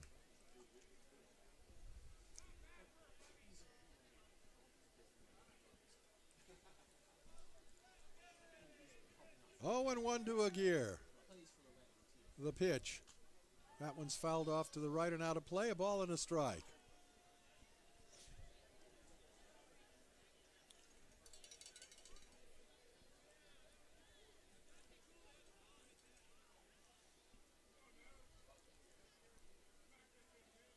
Aguirre tries to check his swing, goes around, throw back to first base, and Myers is back. So Aguirre down on strikes.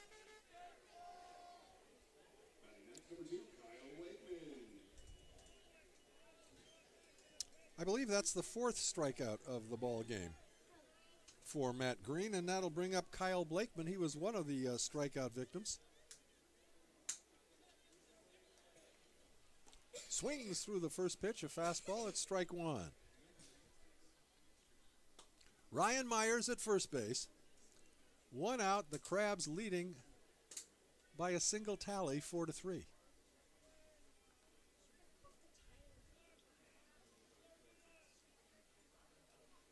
Green's 0-1 pitch.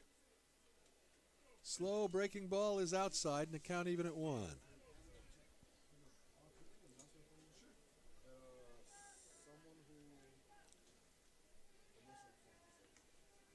Myers a slight lead at first. The pitch. Blakeman swings and hits it hard but foul outside of third base. So Green ahead on the count now. 1 ball and 2 strikes.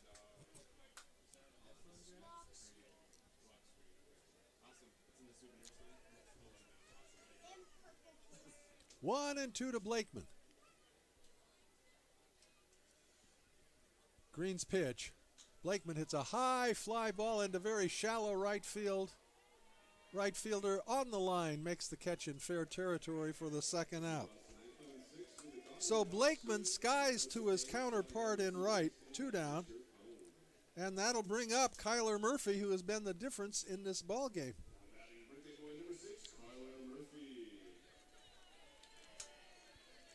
Murphy singled in a run and scored in the 2nd inning. Hit a solo home run in the 4th. Left-handed hitter. The pitch to him is grounded down to the second baseman. He's up with it. Easy play to first to retire Murphy and the Crabs in the 5th inning. No runs, no hits, no errors, 1 left. And at the end of 5, it's still the Crabs 4 and the Colt 45's 3. You're listening to Crabs Baseball, KGOE 1480 Arcadia Rica.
All right. Welcome back to the ballpark. You got to thank Harper Motors. They've been serving the North Coast for more than 100 years, and check out the latest models, new and used. Look for the Carousel 2 miles north of Eureka, or visit us online at harpermotors.com. Harper Motors is donating $50 to District 26 Little League for every home run the Crabs hit this season. We thank Harper Motors, and we know Little League District 26 is going to the state championship. They thank Harper Motors as well. All right, the Muscle coming to the bat for the Colt 45's in the top of the 6th inning. They trail the Crabs by a single run, and it'll be William Cassell, the right-handed hitting catcher, to lead it off.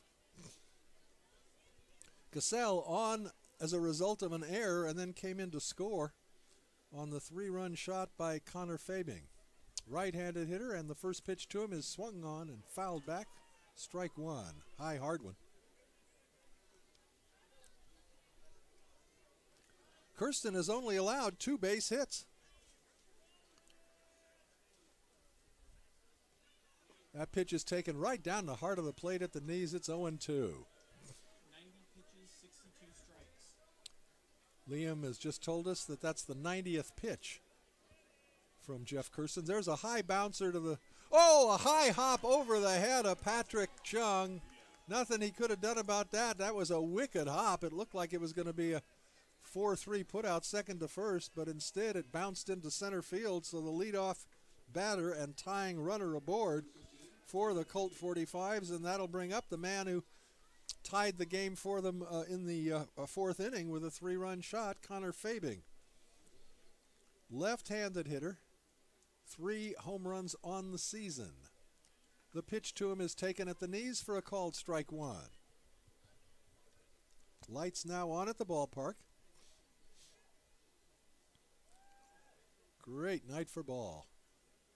Ground ball to the third baseman. He'll go to second for one. The relay to first, just in time for the double play. Around the horn. Oh, the Crabs will look real sweet on a couple of double plays. This one, Callahan to Chung to Myers. 5-4-3. If anyone keeps score at home, there are 2 down, and that'll bring up Jackson Murphy. Murphy has not put the ball in play tonight. He has walked, and he was caught looking in his last at bat, but he can put the ball in play. He can tie the game with one swing of the bat. The first pitch to him is low, 1-0. Murphy hitting .326 on the season, but the big numbers for him, 8 home runs and 26 driven across. The 1-0 from Kirsten's, again, a fastball that misses inside and low, 2-0.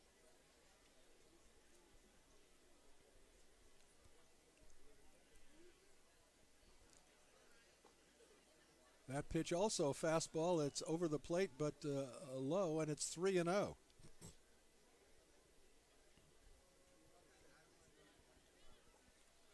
On 4 consecutive balls, Jackson Murphy trots down to first base with a 2-out walk, and boy, that double play looks big. Here's Thomas Ahlstrom. Ahlstrom hit into a double play himself. Hard hit ball. It was a nice fielding play by Myers at first base. Right-handed hitter. The pitch to Ahlstrom. Taken for a strike, 0-1.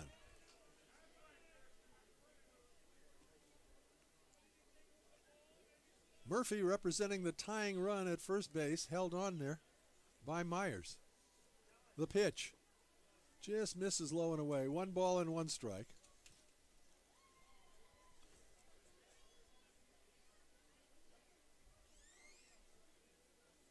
One and 1 to Ahlstrom. Breaking ball. Fouled at the plate, 1-2.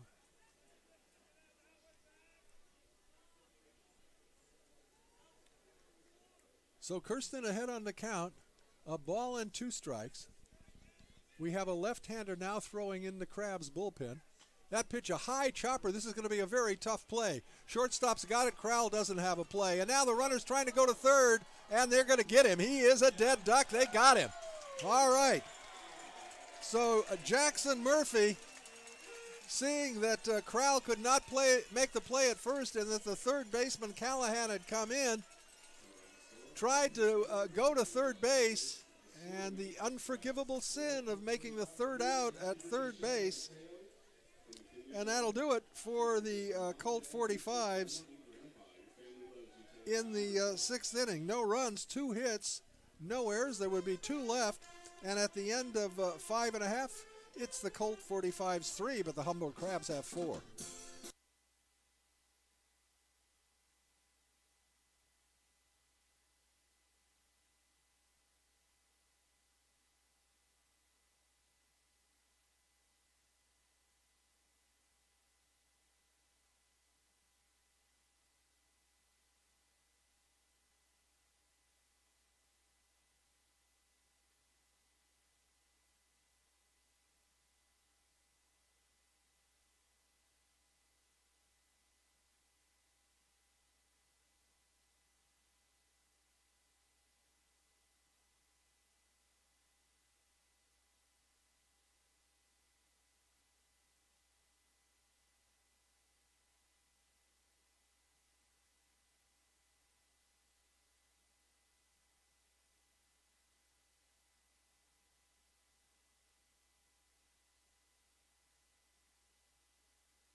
All right, welcome back to the ballpark.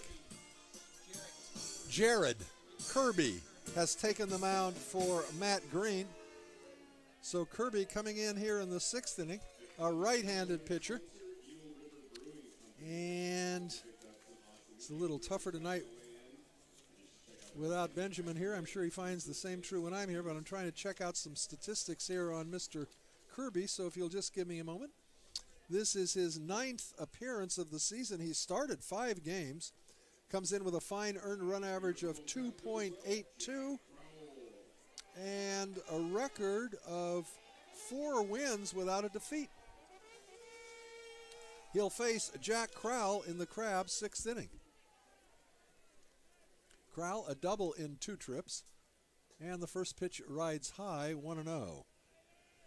After Crowell, it'll be Patrick Chung, and then to the top of the order and Devin Lehman. The 1-0 pitch bounces at the plate. 2 balls and no strikes.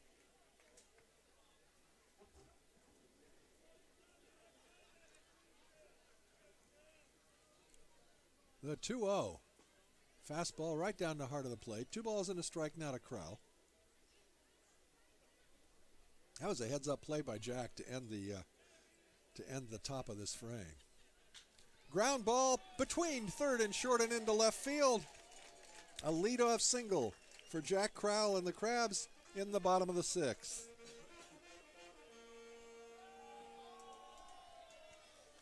Here's Patrick Chung. Nobody out, runner at first base. Chung, left-handed hitter and a good bunter. Crowell, a modest lead at first. Chung shows no evidence of bunting there and takes a fastball on the outer part of the plate for a called strike 1. Third baseman a step back from the bag. First baseman Fabing holding Crowell on at first. Throw to first and diving safely back is Crowell. Third baseman was charging in on that play, so they think that Chung may not have been bunting on the first pitch, but may do it here.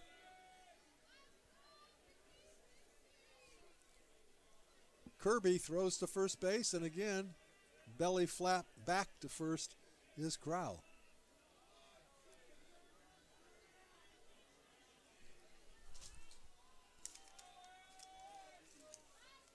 The pitch to Chung. He shows bunt and he gets it down and it's a beauty. Pitcher fields it, throws to first base, and it is not in time. Beautiful bunt by Patrick Chung. We said he was a good bunter and he showed us on that play. Not much you can fault the pitcher on that play. He was off as quickly as he could and his throw to first just not in time. So Crowell moves up 90 feet. Chung with a bunt single, and now the Crabs go to the top of the order with runners at first and second and nobody out.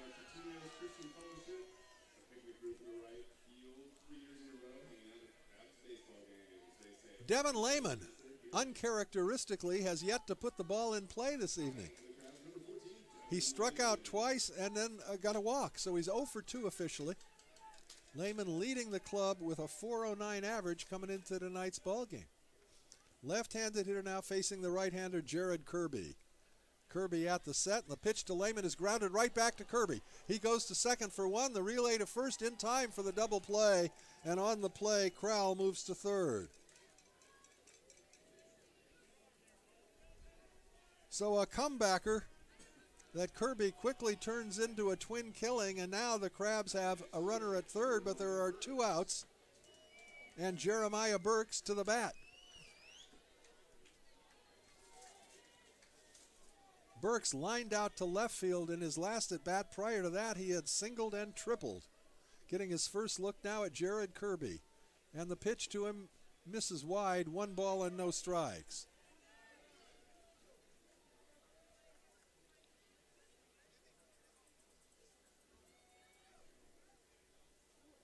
From the set, the pitch, high pop-up on the infield. It's going to be the second baseman, Perrin, under it, and he makes the catch for the third out. So the Crabs get the first 2 batters aboard but are unable to cash in, and at the end of 6, we remain Crabs 4, Colt 45's 3. You're listening to Crabs Baseball, KGOE 1480, Arcadia, Eureka.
Heading into the top of the 7th inning, the Crabs have a new pitcher on the mound, left-hander Zach Wallace.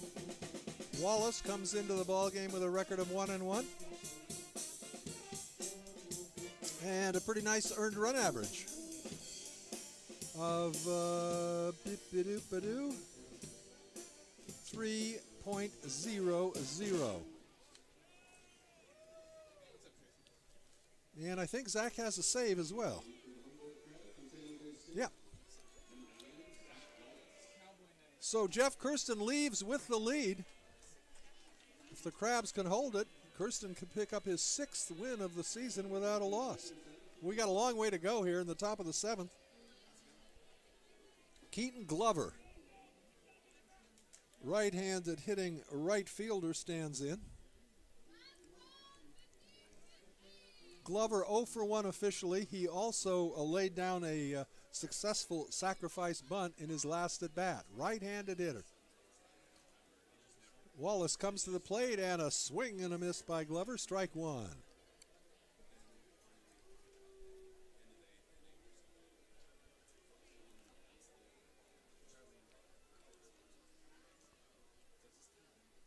Wallace's 0-1 delivery. Misses away. 1 ball and 1 strike.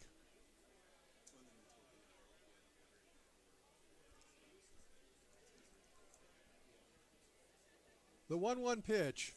Fastball strike called. Outside part of the plate above the belt, and the count 1-2. Wallace does not have much of a windup. He doesn't pitch from a stretch as a number of relievers do, but it's almost a no windup. That pitch sails high and wide, and the count even at 2 to Glover. He'll be followed by Curtis Perrin, and then we go to the top of the order for the Colt 45's and the speedster Latrell Harris.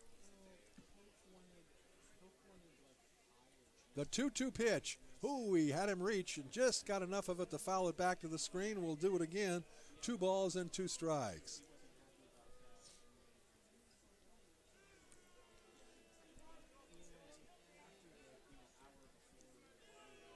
2-2 to Keaton Glover. Zach Wallace comes to the plate.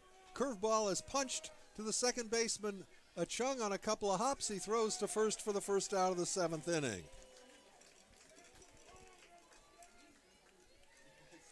Glover grounds out second to first, and that'll bring up the number 9 hitter, Curtis Perrin.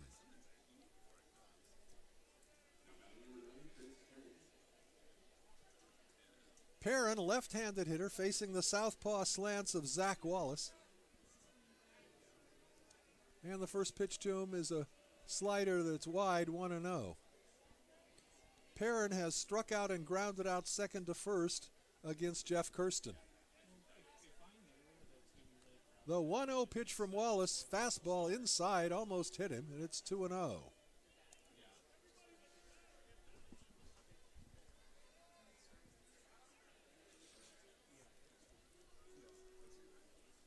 Two balls and no strikes against Curtis Perrin. Waves at that pitch and misses, 2-1. Yeah, when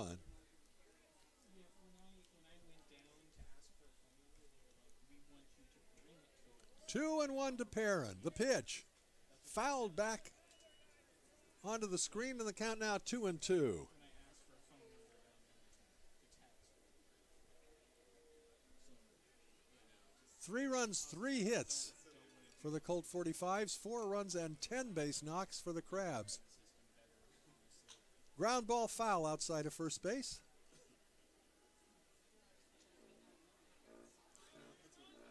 The Colt 45's have played air-free baseball to this point. The Crabs, a couple of errors, and one of them was costly.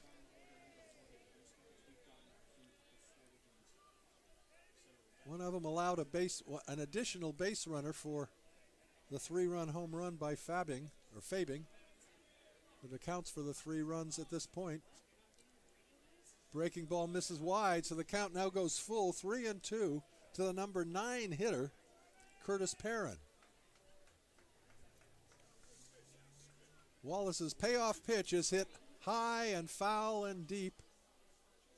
Got good wood on it, but it was well foul, so we'll do it again, 3-2.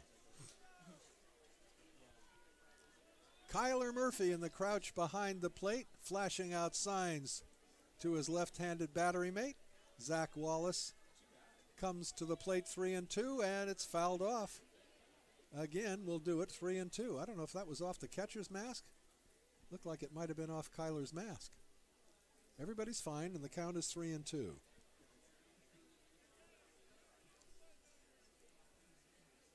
The 3-2 pitch. Ooh, he checks his swing, and it is ball 4.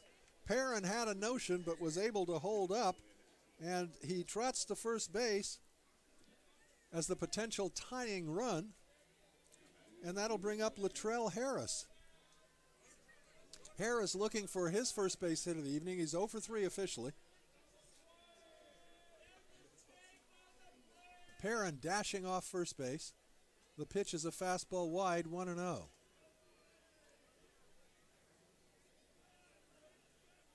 So Perrin with speed at first, Latrell Harris with speed at the plate. Let's see if they try and put on something here.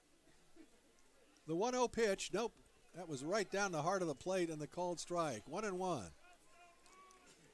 The Colt 45's put on one hit and run play earlier in the ball game. This would seem to be an opportune time for it. Perrin a decent lead off of first. That pitch is taken just a bit outside, 2-1. Zach Wallace on here in the 7th inning for Jeff Kirsten. Kirsten made one mistake, and Connor Fabian made it pay for it. That pitch is hit hard into center field, and it's going to be caught on the run by Jeremiah Burks. We thought that might hold up for him, and it did. So 2 down. Harris lines out to center, and that'll bring up Devin Orr. The top 2 batters in the Colt 45's lineup, with averages of 400 and 367, have been held in check by Crabs hurlers thus far in this ball game. They're looking for their first hit. The pitch to Orr is a fastball right down the pike, strike 1.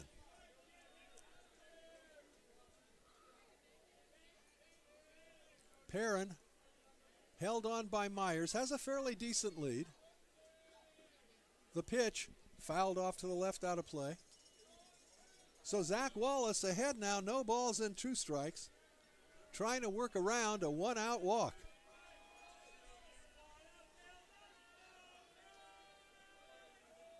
Oh, and 2 the count to Orr. Wallace comes home, the runner goes, the pitch is grounded to the second baseman. Chung's up with it, throw to first in time to get Orr and the Colt 45's in the 7th inning. No runs, no hits, no errors, 1 left, and at the end of 6.5, it's still the Crabs 4 and the Colt 45's 3. You're listening to Crabs Baseball, KGOE 1480, Arcata, Eureka.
All right, welcome back to the ballpark. The Crabs will try and extend their slim 1-run lead here in the 7th inning after a rousing rendition of Take Me Out to the Ball Game by the Crabgrass Band and the best ballpark staff in all of baseball. And the Crabs have the muscle coming up in the home half of the 7th. It'll be Kyle Callahan, Ryan Myers, and Alex Aguirre. Callahan, left-handed hitter, facing the right-hander, Jared Kirby. And the first pitch to him is a called strike on the outside corner at the belt, 0-1. Callahan 0 for 3 against Matt Green, getting his first look at Jared Kirby. The 0-1, and Kyle hits it hard to right field, but almost in his tracks is Keaton Glover to gather in the line drive out, 1 down. So Callahan, good wood on it, but Glover, perfectly placed to gather it in for the out, and that'll bring up Ryan Myers. Myers 1 home run away from tying Brian Blauser's record of 9 round trippers on the season. And the first pitch is waved at and missed, strike 1. Myers 0 for 2 officially. He did have a hit, but it wasn't a base hit. He was plunked in the 5th inning. The 0-1 pitch, down low, a ball and a strike.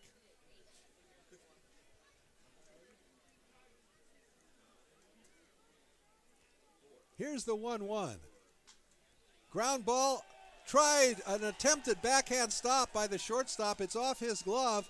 Myers, a big turn at first, will hold there on that base hit. Good effort by Orr, but he was unable to come up with it, and that's a solid single. A 1-out base hit, and here is Alex Aguirre. We haven't seen too many times a ball player hit 2 consecutive back-to-back triples. That's not a common occurrence, and Alex Aguirre did that to start off this ball game. Wears number 1 on his jersey.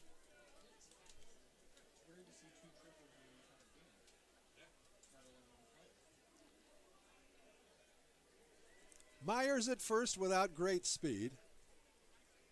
The pitch to Aguirre, and it's a little outside and low, 1-0. 594 fans enjoying the action tonight. We sure hope you'll be joining us tomorrow evening. Some dandy baseball. High pop up on the infield.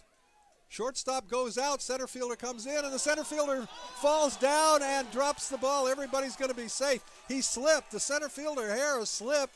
Tried to get up and slipped again, so I don't know what it is, a wet spot on the outfield or something. I can't imagine why that would be the case, but that's going to go as a base hit. That's a base hit.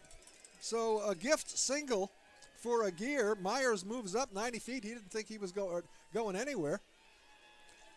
He was very close to the first base bag, but a break for the Crabs. Now, runners at first and second, only one out, and here is Kyle Blakeman.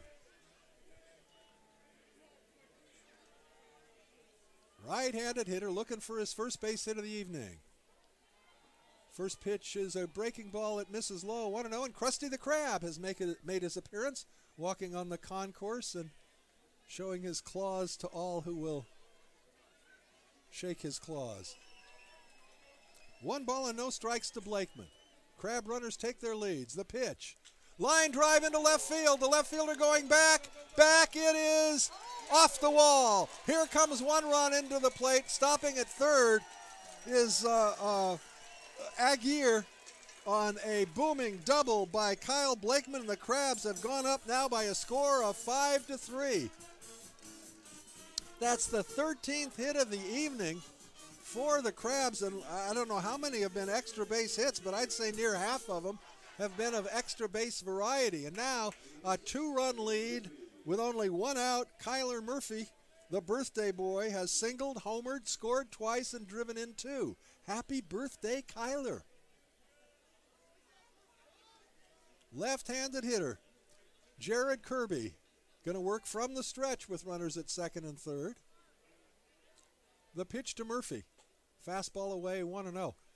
This is the second Colt 45 pitcher who has worked from the stretch with runners at second and third. Some pitchers like to go from the windup.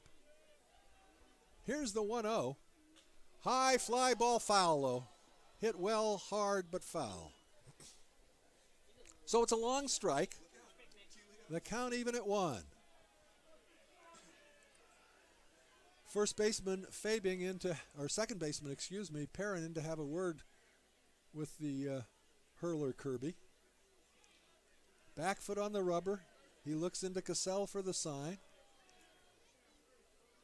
The 1-1 pitch. Had a notion, but Murphy holds up and the count 2-1.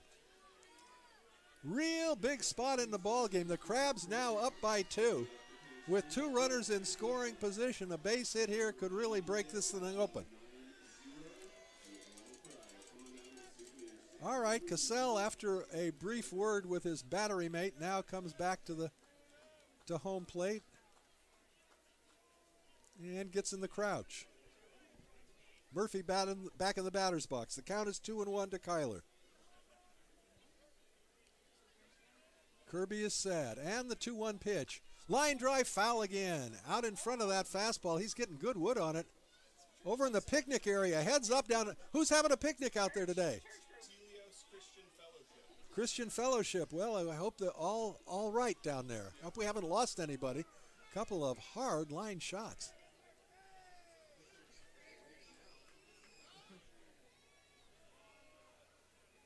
At the set. The pitch to Murphy. High and outside.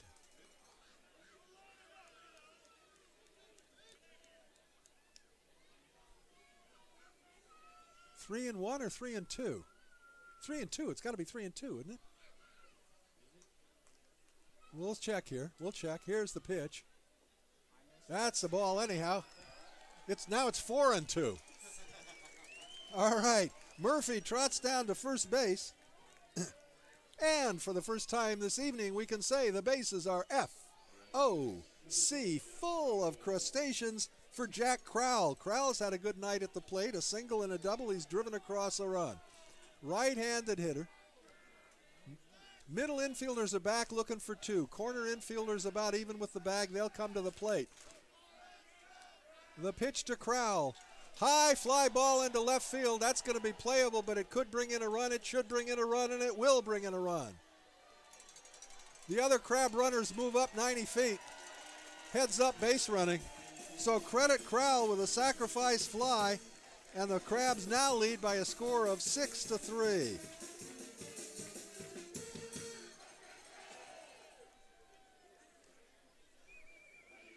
Second run driven in by Crowell in the ball game.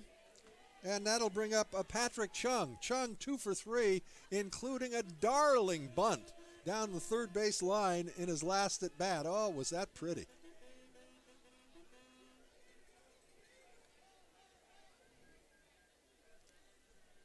So Blakeman at third, Murphy at second, 2 gone, and the left-handed hitting Patrick Chung at the bat. And the pitch to him, and Patrick lines it into right field for a base hit. That's going to score 1 run. The second run is going to be held at third base. A solid shot to right by Patrick Chung, and the Crabs now leading by a score of 7-3. My goodness gracious, that's 14 hits on the ball game.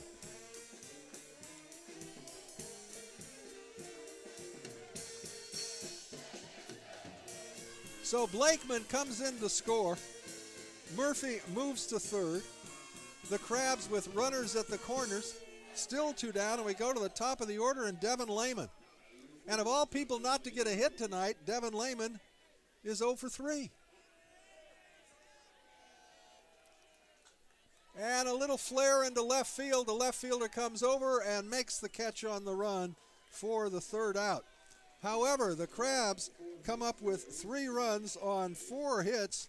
There were no errors and 2 left. And at the end now of 7 complete, it's the Crabs 7 and the Colt 45's 3. You listen to Crabs Baseball, KGOE 1480, Arcadia, Eureka.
Thanks, Tracy, as always. California Credit Union, California State and Federal Employees Credit Union. We're all local, all Humboldt, all the time. We offer free checking with no balance or transaction requirements. That's right, absolutely free checking. Plus, we have low rates on loans to help with all your banking needs. Give us a call at 800-440-8662 or take a look at the, join us today for free and start enjoying the many benefits of credit union membership. All right, Austin Lively leading it off in the top of the 8th inning for the Colt 45's. They got the 3, 4, and 5 hitters facing Zach Wallace. The first pitch is a strike. It's 0-1 to Lively. Lively 1 for 3 on the evening, and the next pitch is a curveball. Slow breaking pitch is taken for a called strike 2. Wallace ahead now 0-2 to Lively, leading off the top of the 8th for the Colt 45's, trailing 7-3. Fastball taken for a called strike 3. First strikeout of the ball game for Zach Wallace. He came in the 7th inning, picking up for Jeff Kirsten. And if he can hold that lead, and the Crabs have now increased it. When Kirsten left, he was up by a single run, 4-3, but 3 runs in the bottom of the 7th. And now the Crabs up 7-3. If they can hold on to that, Jeff Kirsten will be 6-0 on the season. Here's Wilson Cassell. Swings and misses on a fastball on the outer part of the plate. Strike 1. Cassell 1 for 2 officially. He's been on base all 3 times. He walked, he singled, and he was on as a result of an error and scored on the home run by Connor Fabing, who was in the on-deck area.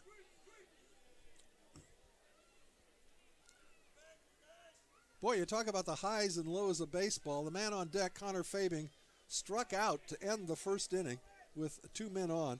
The next time up, he hit a 3-run home run. The next time up, he grounded into a double play. That's base of ball. 1-1 the count now to Wilson Cassell.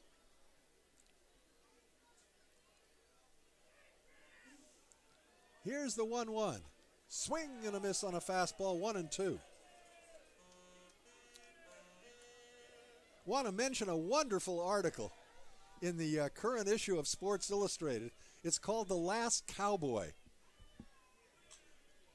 One hopper to the second baseman Chung. Easy play at first. 2 up, 2 down for the Colt 45's in the 8th inning. It is an article about a guy they call The Last Cowboy. He's also a country singer. You didn't watch the All-Star game probably because the Crabs had a game that night. But there was clips of it on Sports Center. And an outfielder for the Seattle Mariners, when he came to the plate, fastball is taken for a strike by Fabing. Fabing 1 for 3, as we mentioned, that one hit, a 3-run homer. Batter came up and asked Molina, the Cardinal catcher, to take a picture of him with the umpire, because the umpire had just umpired 5,000 games. It's a wonderful article. Take a look. Take a read. The 0-2 pitch, fouled at the plate. And there was one thing I wanted to share with Benjamin. He ought to be here tonight. But they were talking about back in the days when the umpires were like kings or like popes. And what the umpire said, boy, that was the rule. You didn't argue with the ump. And there was a guy, the most famous umpire, who's umpired more games than anybody in the history of baseball. There's a high chopper over the mound. Shortstop Krause got it. His throw to first in time. And the Colt 45's are gone 1-2-3 in the 8th inning. Nothing across. We're going to keep it here. We've got a few people we want to thank. Anyhow, they had, of course, this was in the days before they had instant replay or anything like that. We're talking about 1940, 41. But they had a photograph of play at second base. And it was clear that the runner was safe at second base. And the Bill Clem, who umpired more games than anyone in history, said, that man was out. He was out because I said he was out. That was it. The umpire's rule was law. You don't see that much anymore. All right, very quickly, we want to thank Ultimate Yogurt. Try more than 10 ever-changing yogurt flavors with a ton of toppings that'll make your head spin. Ultimate Yogurt is locally owned, and it's a great place to bring your crabby kitties. They can make up their own cups exactly how they like them. Ultimate Yogurt has 2 locations, one in Eureka and one just a block from the ballpark here in Arcata. That's Ultimate Yogurt. And Crestwood Behavioral Health Center is in Humboldt County. It's all about the community. Looking for a rewarding career? Then join our team and make a difference. Crestwood has been providing residential mental health programs at its Eureka campus since 1979. We have full-time and part-time positions available, LPTs, LVNs, assistants, and various staff positions. Visit us at 2370 Boone Street or find our ad in the annual Crabs program. That's Crestwood Behavioral Health Center. All right, here we go into the bottom of the 8th inning. And it'll be a Jeremiah Burks to lead it off for the Crabs. Jeremiah 2 for 4 on the evening, a single and a triple in 4 trips. And he takes that pitch low, and the count even at a ball and a strike. Burks will be followed by Kyle Callahan and Ryan Myers. Crabs trying to win their 4th straight from their cross-state rival, the Reading Colt 45's. That pitch bounces at the plate, 2-1.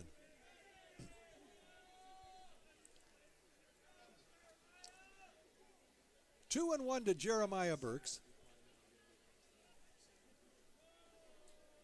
Jared Kirby, the second hurler employed by the Colt 45's, comes in, and Burks hits a high fly ball to Latrell Harris in center, and Harris gathers it in for the first out. So Burke skies to his counterpart, one gone, and that'll bring up Kyle Callahan. The Crabs have 14 hits tonight. Amazingly, Callahan and Lehman don't have any of them. Two of the very top hitters on the team have been held in check. Callahan, an ofer, he lined out in his last at-bat to the right fielder Keaton Glover. And the pitch to Kyle, and he hits that one hard, and that is going to be in there for a base hit. It's off the wall on a bounce. The right fielder fields it perfectly and gets it back in, so it's a long single for Kyle Callahan. A one-hopper off the wall played perfectly by Keaton Glover, and there was no thought that Callahan could try for second base. So 1-out single, and that'll bring up Ryan Myers. Myers 1 for 3 on the evening, was also hit by a pitch. He singled and scored in the 7th inning. 1 on, 1 gone. Kirby comes to Myers, and he takes the pitch low, 1-0. That's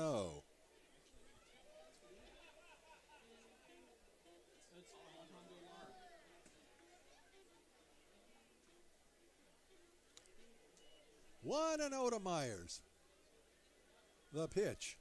High fly ball deep into center field. The center fielder Harris on the run at the warning track. It is off the wall. Stopping at third is Callahan on a booming double to right center field by Ryan Myers. Alejandro Lara. Oh, that was Lara? Yeah, that was Lara. Oh, I'm sorry. All right. Alejandro Lara was pinch hitting there.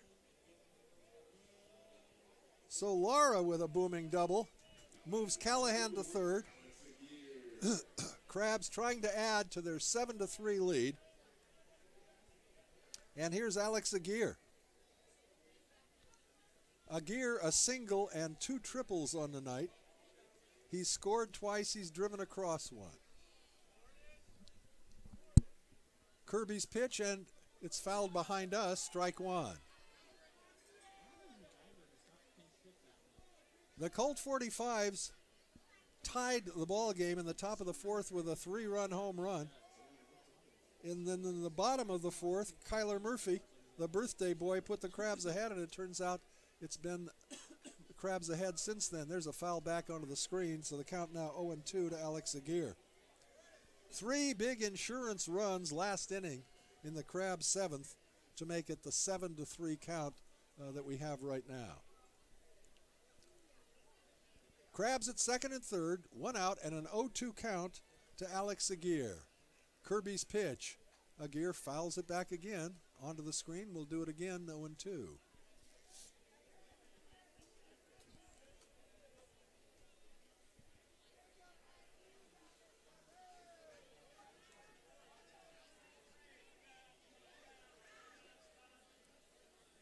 Oh, and 2 to Aguirre.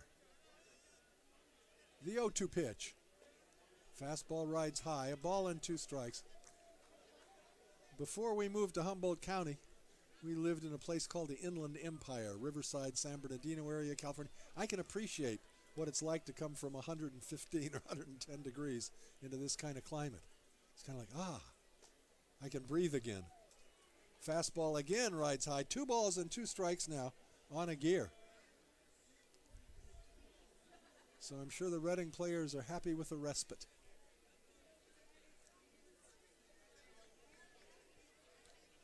The 2-2 to Aguirre. Alex, high pop up into shallow. Well, it's not going to make it to the outfield. The second baseman on the dirt will gather it in for the second out. 2 down.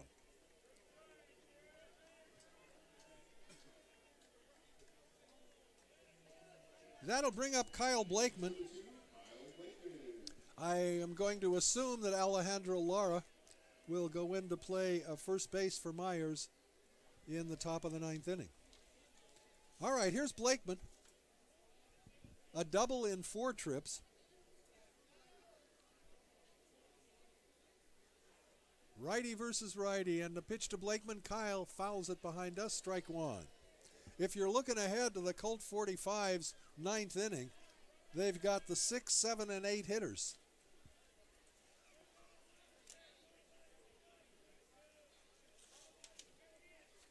And we don't see any action in the Crabs' pen, so I assume Zach Wallace will be out for that 9th inning. Fly ball into center field. Center fielder Harris on the run, reaches up and makes the running catch for the 3rd out. So the Crabs failed to score in the 8th inning, a couple of base hits. There were 2 left, and at the end of 8, the score remains the Crabs 7 and the Colt 45's 3. Listen to Crabs Baseball, KGOE 1480, Arcadia, Eureka.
The 121st Humboldt County Fair will take place from August 23rd to Labor Day.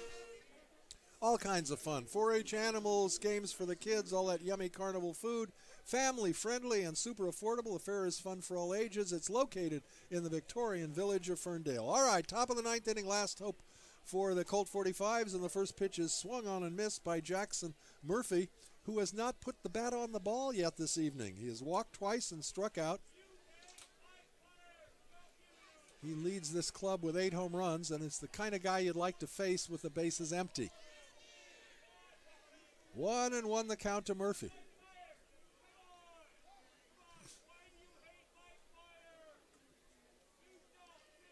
The 1-1 pitch is taken for a called strike at the knees. 1 ball and 2 strikes. Murphy, the designated hitter for the Colt 45's in this one. The 1-2 from Wallace. Curveball is popped in the air on the infield. It'll be Ryan Myers almost on the bag at first base to gather it in for the first out.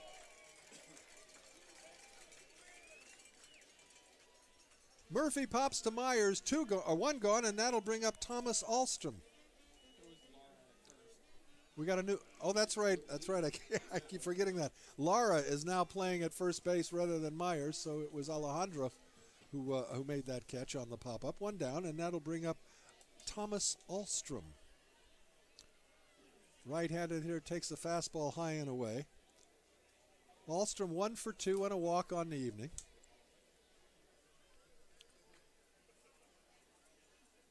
The Wallace's next pitch is a called strike at the knees. 1-1. Zach Wallace is going to pick up a save tonight. 3-inning relief stint. That would be his second of the season. Swing and a miss. A big cut on a high hard one. And the count is 1-2. That was power against power. Wallace is 1-2. Ground ball. I think he broke his bat. Ground ball down to first. Myers will take it to the bag himself for the second out.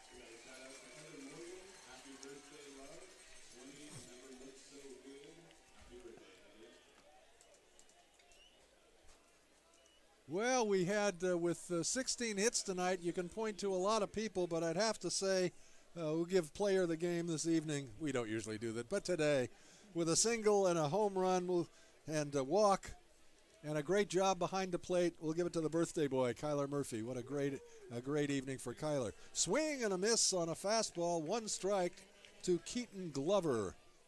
Glover, the last hope for the Colt 45's with 2 outs here in the top of the ninth.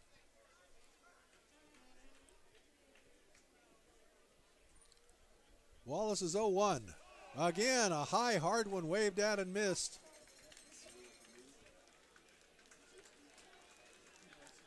So the Crabs 1 strike away from winning their 30th ball game of the year against only 4 setbacks. The pitch, high and outside, 1-2. 594 fans enjoyed tonight's ball game, and we hope you'll be among the crowd tomorrow night. Same 2 teams. 7 o'clock ball game. The 1-2 pitch.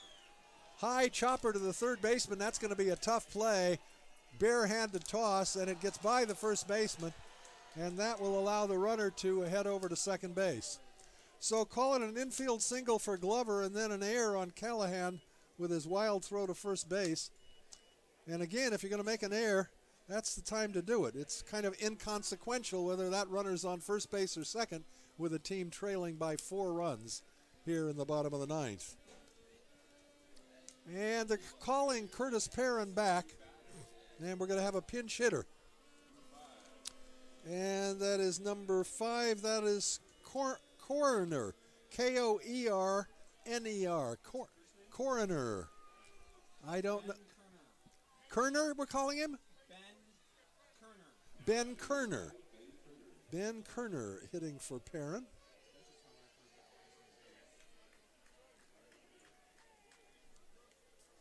Right-handed hitter.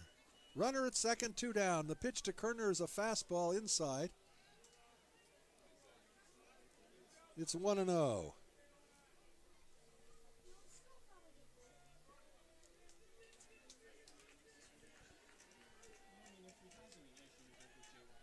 Wallace at the set, a look back at second and the pitch. Fastball rides high and away, 2-0.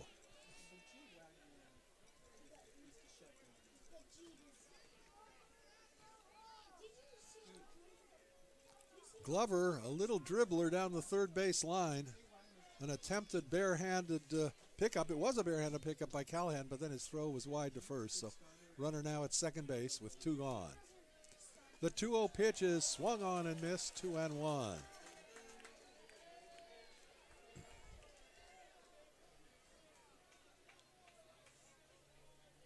Two and 1 to Perrin. Should he get aboard, we go to the top of the order in Latrell Harris. The 2-1 pitch.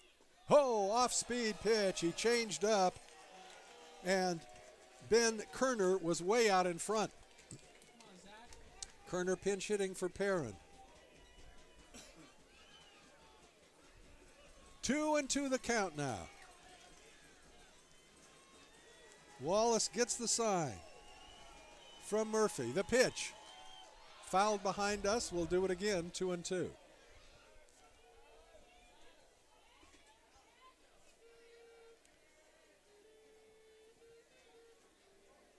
2-2 to Ben Kerner, pinch hitting for Curtis Perrin here in the 9th inning. Wallace's 2-2 offering, got him swinging, and that's the ball game. Beautiful change by Zach Wallace. 3 great shutout innings to preserve the victory for starter Jeff Kirsten. Kirsten goes to 6-0 on the season. Zach Wallace picks up his 2nd save of the year, and the Crabs win their 30th game against only 4 setbacks. The final totals on the game: 3 runs, 4 hits, no errors for the Colt 45's, 7 runs, 16 hits, and 3 miscues for the Crabs. Again, the winning pitcher is Jeff Kirsten. The loser, the starter for the Colt 45's, Matt Green. We certainly hope you'll join us tomorrow evening. My broadcasting buddy, Benjamin Schaefer, will be back with me.